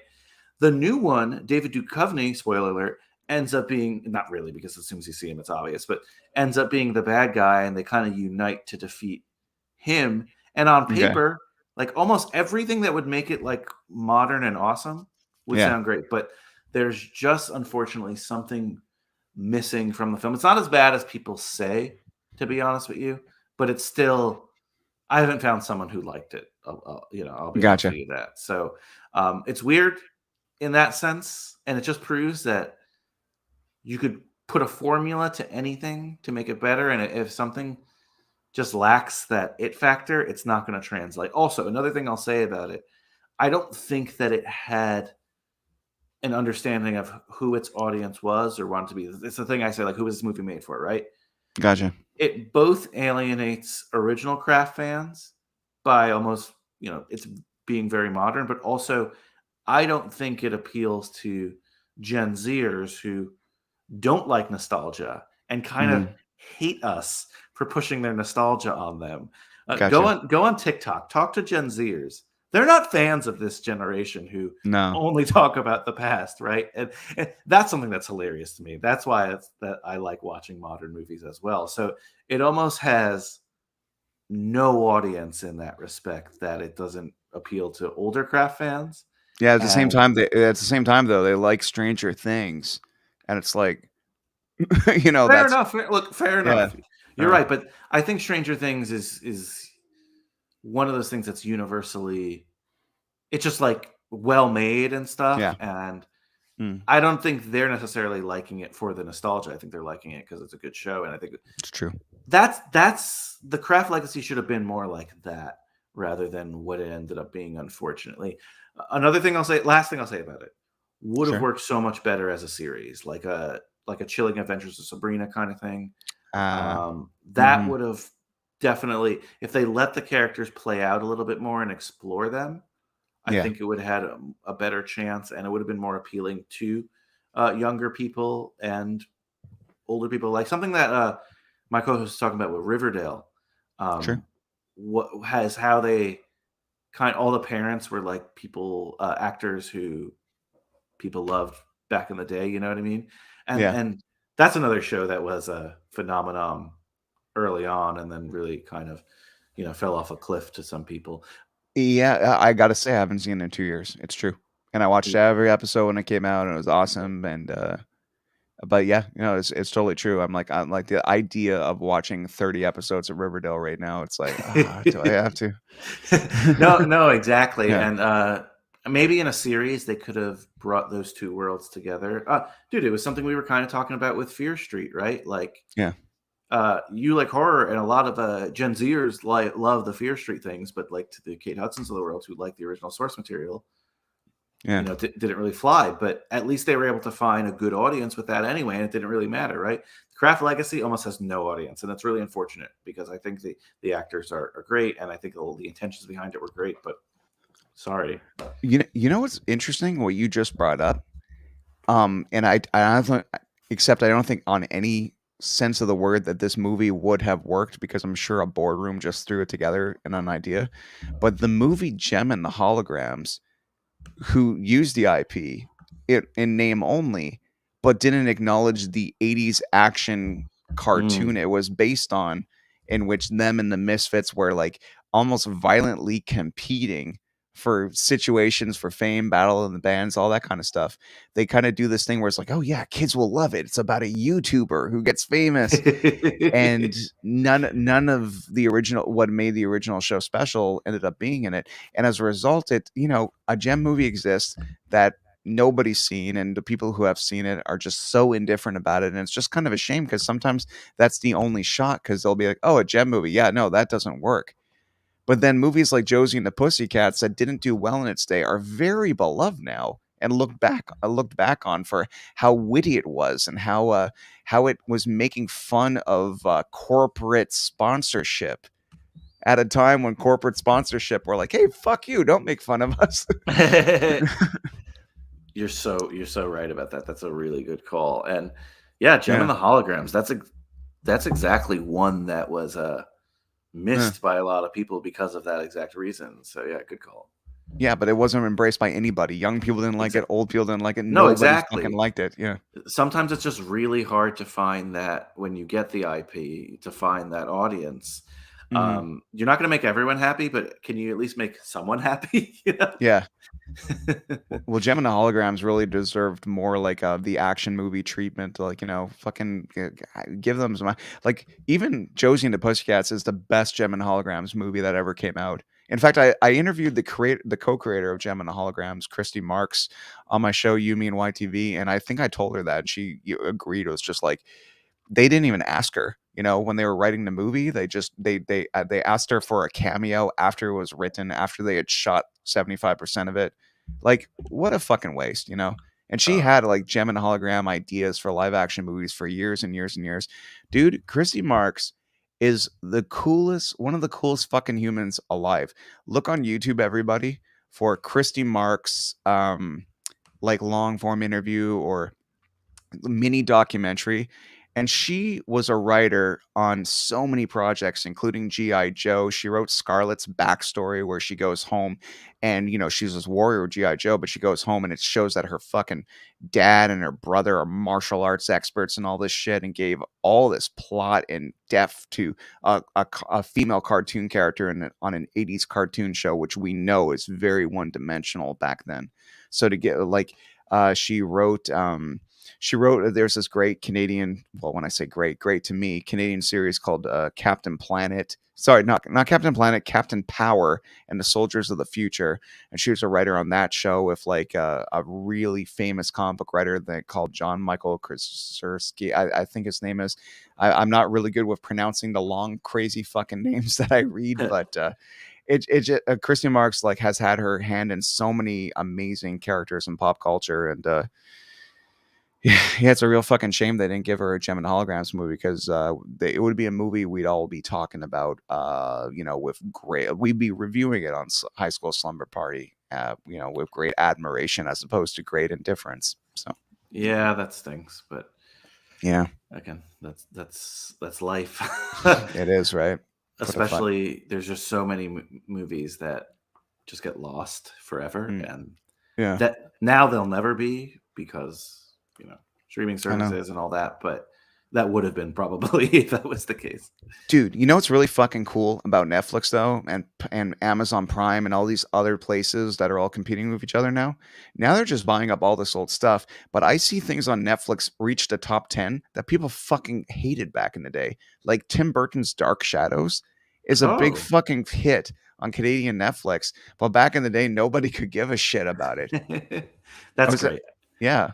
I love that when things get a second life like that, whether they're good or not. It's just like whenever you see the reaction to like either the filmmakers, I'm sure Tim Burton doesn't care, but like, or the actors in it, they're just always like, really? That's awesome. Yeah. I love that. Yeah, I love that second life factor that it brings. And sometimes all these spin-offs happen, and yeah, I'm like, oh man, imagine if they made like a reboot of what's the rollerblade movie you guys covered? Airborne. Yeah, set with a young Seth Green. Fucking amazing. All right, Brian, I think unless actually I don't know, unless there's anything else you want to bring up before we go, but it's lovely. I talk to you like once a year on this show, so it's like, I got to get a year's worth of conversation with you. So our episode tomorrow, where I'm on your fucking amazing show, it's downloadable wherever podcasts are downloadable. High School Slumber Party. We cover a great movie called Dance of the Dead. And if you want to, audience out there, check this out. It's on a free app called Tubi, which frankly, the makers of Tubi should get an award for making sure people during the pandemic didn't go fucking crazy, because it was this free app with thousands of movies to entertain the masses. It's fucking amazing. So you can check out Dance of the Dead there. It is about 12 years old, but kind of feels like a fun 80s/90s zombie movie. It does not take itself too seriously, and it's hella violent, and it's a lot of fun. Yeah. Definitely check it out. And like I said, I plugged High School Slumber Party so many times today, so it feels silly. Plug away, dude. We've been live for 3 hours. People drop in and drop out. They got to keep knowing about High School Slumber Party. And yeah, definitely check it out. We have such a good time. Over 250 episodes now and going strong. Ryan's been on a bunch of shows, so check out those episodes and check out whatever you want. And it's available wherever you get your podcasts. We appreciate the love. And if you ever have a suggestion for a movie or just want to drop me a line, class participation, as I say, is a huge part of your grade on High School Slumber Party. So hit me up on social media, High School Slumber Party, Facebook, Instagram, and Twitter. I love every episode how you do the bell doesn't dismiss you, I dismiss you, and here's your homework and all that shit, man. It's fucking great. I love to get into character a little bit. It's fun for me. I love jumping into episodes are fun, but I don't know. I like the beginning and end kind of format on that show. It just feels fun to me. A structure. I should try that one day. By the way, everybody out there, tomorrow. Oh shit, I'm the fucking worst. I have a YouTube page now called Spookeasy Manor, in which me and my beloved Melissa have a spooky horror, slightly horror based show where we talk about fucking decor. Like we decorate our house to the fucking nine when it comes to Christmas and Halloween, and we go to Halloween parties sometimes that don't try. We're like, okay, let's just throw it out there in the ether. We can't complain if through years of default we learned how to do things just by doing things the wrong way like 80 times. We're like, let's just put some shit out in the ether. And then we're like, yeah, but let's also, we're Halloween dorks. And there's this Halloween episode of The Simpsons that's fucking amazing from season 27. That's not a shitty treehouse of horror. And I don't mean the old ones are shitty. I mean, past season 12, they were very phoned in. You get like one good story out of three. This is an episode where The Simpsons celebrate Halloween as a family. And there's no supernatural anything. It's Bart wants to go trick-or-treating, but Lisa's freaked out by what she saw, and they take all the decorations down, and Marge trying to save Halloween for Bart, and meanwhile Homer pissed off these guys that work at a pop-up store and got them fired, and they're trying to break in the house and shit. It's a fucking good episode. It's called Halloween of Horror, and it's so much better than the run-of-the-mill phoned in Treehouse of Horror like Mr. and Mrs. Smith parody. Like, what the fuck is this doing here? Shit. So we're like, okay, let's add that. Let's add stuff in there like that too. And then we have an Elvira appreciation episode coming out. And Melissa like went crazy and has this 20-minute thing about like putting this beautiful fall hutch together. It's nuts, and we've just been going all out. And then tomorrow, dude, we're brought for. I'm the producer of a show called the Rockman Power Hour, and we're interviewing. I mentioned on your show, but sorry, I just got to tell the folks to please subscribe to the Rockman Power Hour on YouTube and Apple Podcasts or whatever you get your podcast, because the first episode ever is an interview with, I'm not sure if you're familiar with the band Mastodon, but Bill from Mastodon comes on the show, and he and Jason talk about Dune and their love of Dune and growing up with it, the times they saw, the first times they saw it, the book, the documentary about the movie that almost was. And he also interviews Denis Villeneuve, the director of it, and Rebecca Ferguson, one of the stars. And that's all in one episode of this Rockman Power Hour show. And it's been working on it all week with Julia and Jason. And we're just this fucking team with tunnel vision of just get this done and make it fucking amazing. And then it got bigger and better. And the theme song was sung by DMC of Run DMC, and I believe his name is Brett Epic from Crazy Town. He did the music, and then the intro is fucking bonkers, like a friend of Jason's did it. It's the most professional thing I think I've ever been a part of, and it humbles me to my core because I'm listed as the co-host. And I thought I was just going to come on and say a few things as a producer, but humbles me to my core that my good friend, after all these years, well, trust me enough to be part of that with him. So that's awesome. It's a very unique time in history, kids. Please subscribe to this tomorrow or tonight or whatever. Subscribe.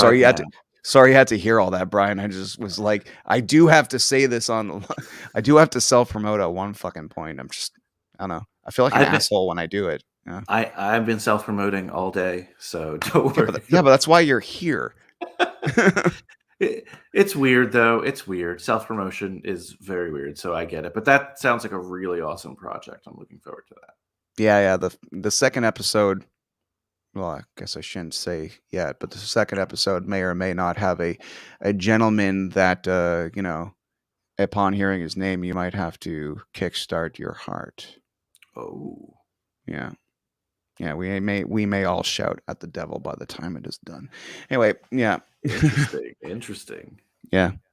And for all you 90s, for all you 2000s new metal fans out there, Jason Rockman not only is a prominent DJ on Chom FM, one of the most famous Montreal radio stations in the world, in Montreal, but also he was the singer of a band called Slaves on Dope for many years and has so many friends, so many connections, and his fucking wheelhouse of guests is fucking insane. So, I'm looking forward to being part of this project because it's wonderful hearing from interesting people. And it's really cool to hear him have a friendly connection to them. And it's not this superficial kind of like, hello, person I just met, So hearing him and Bill talk about fucking Dune, it's rad. It's just like hearing two friends who have been there for every iteration of Dune, just experiencing this new movie with such joy in their hearts, because it's almost like it's validating what they loved, what they knew Dune could have been the whole time. And, it's awesome. Sweet.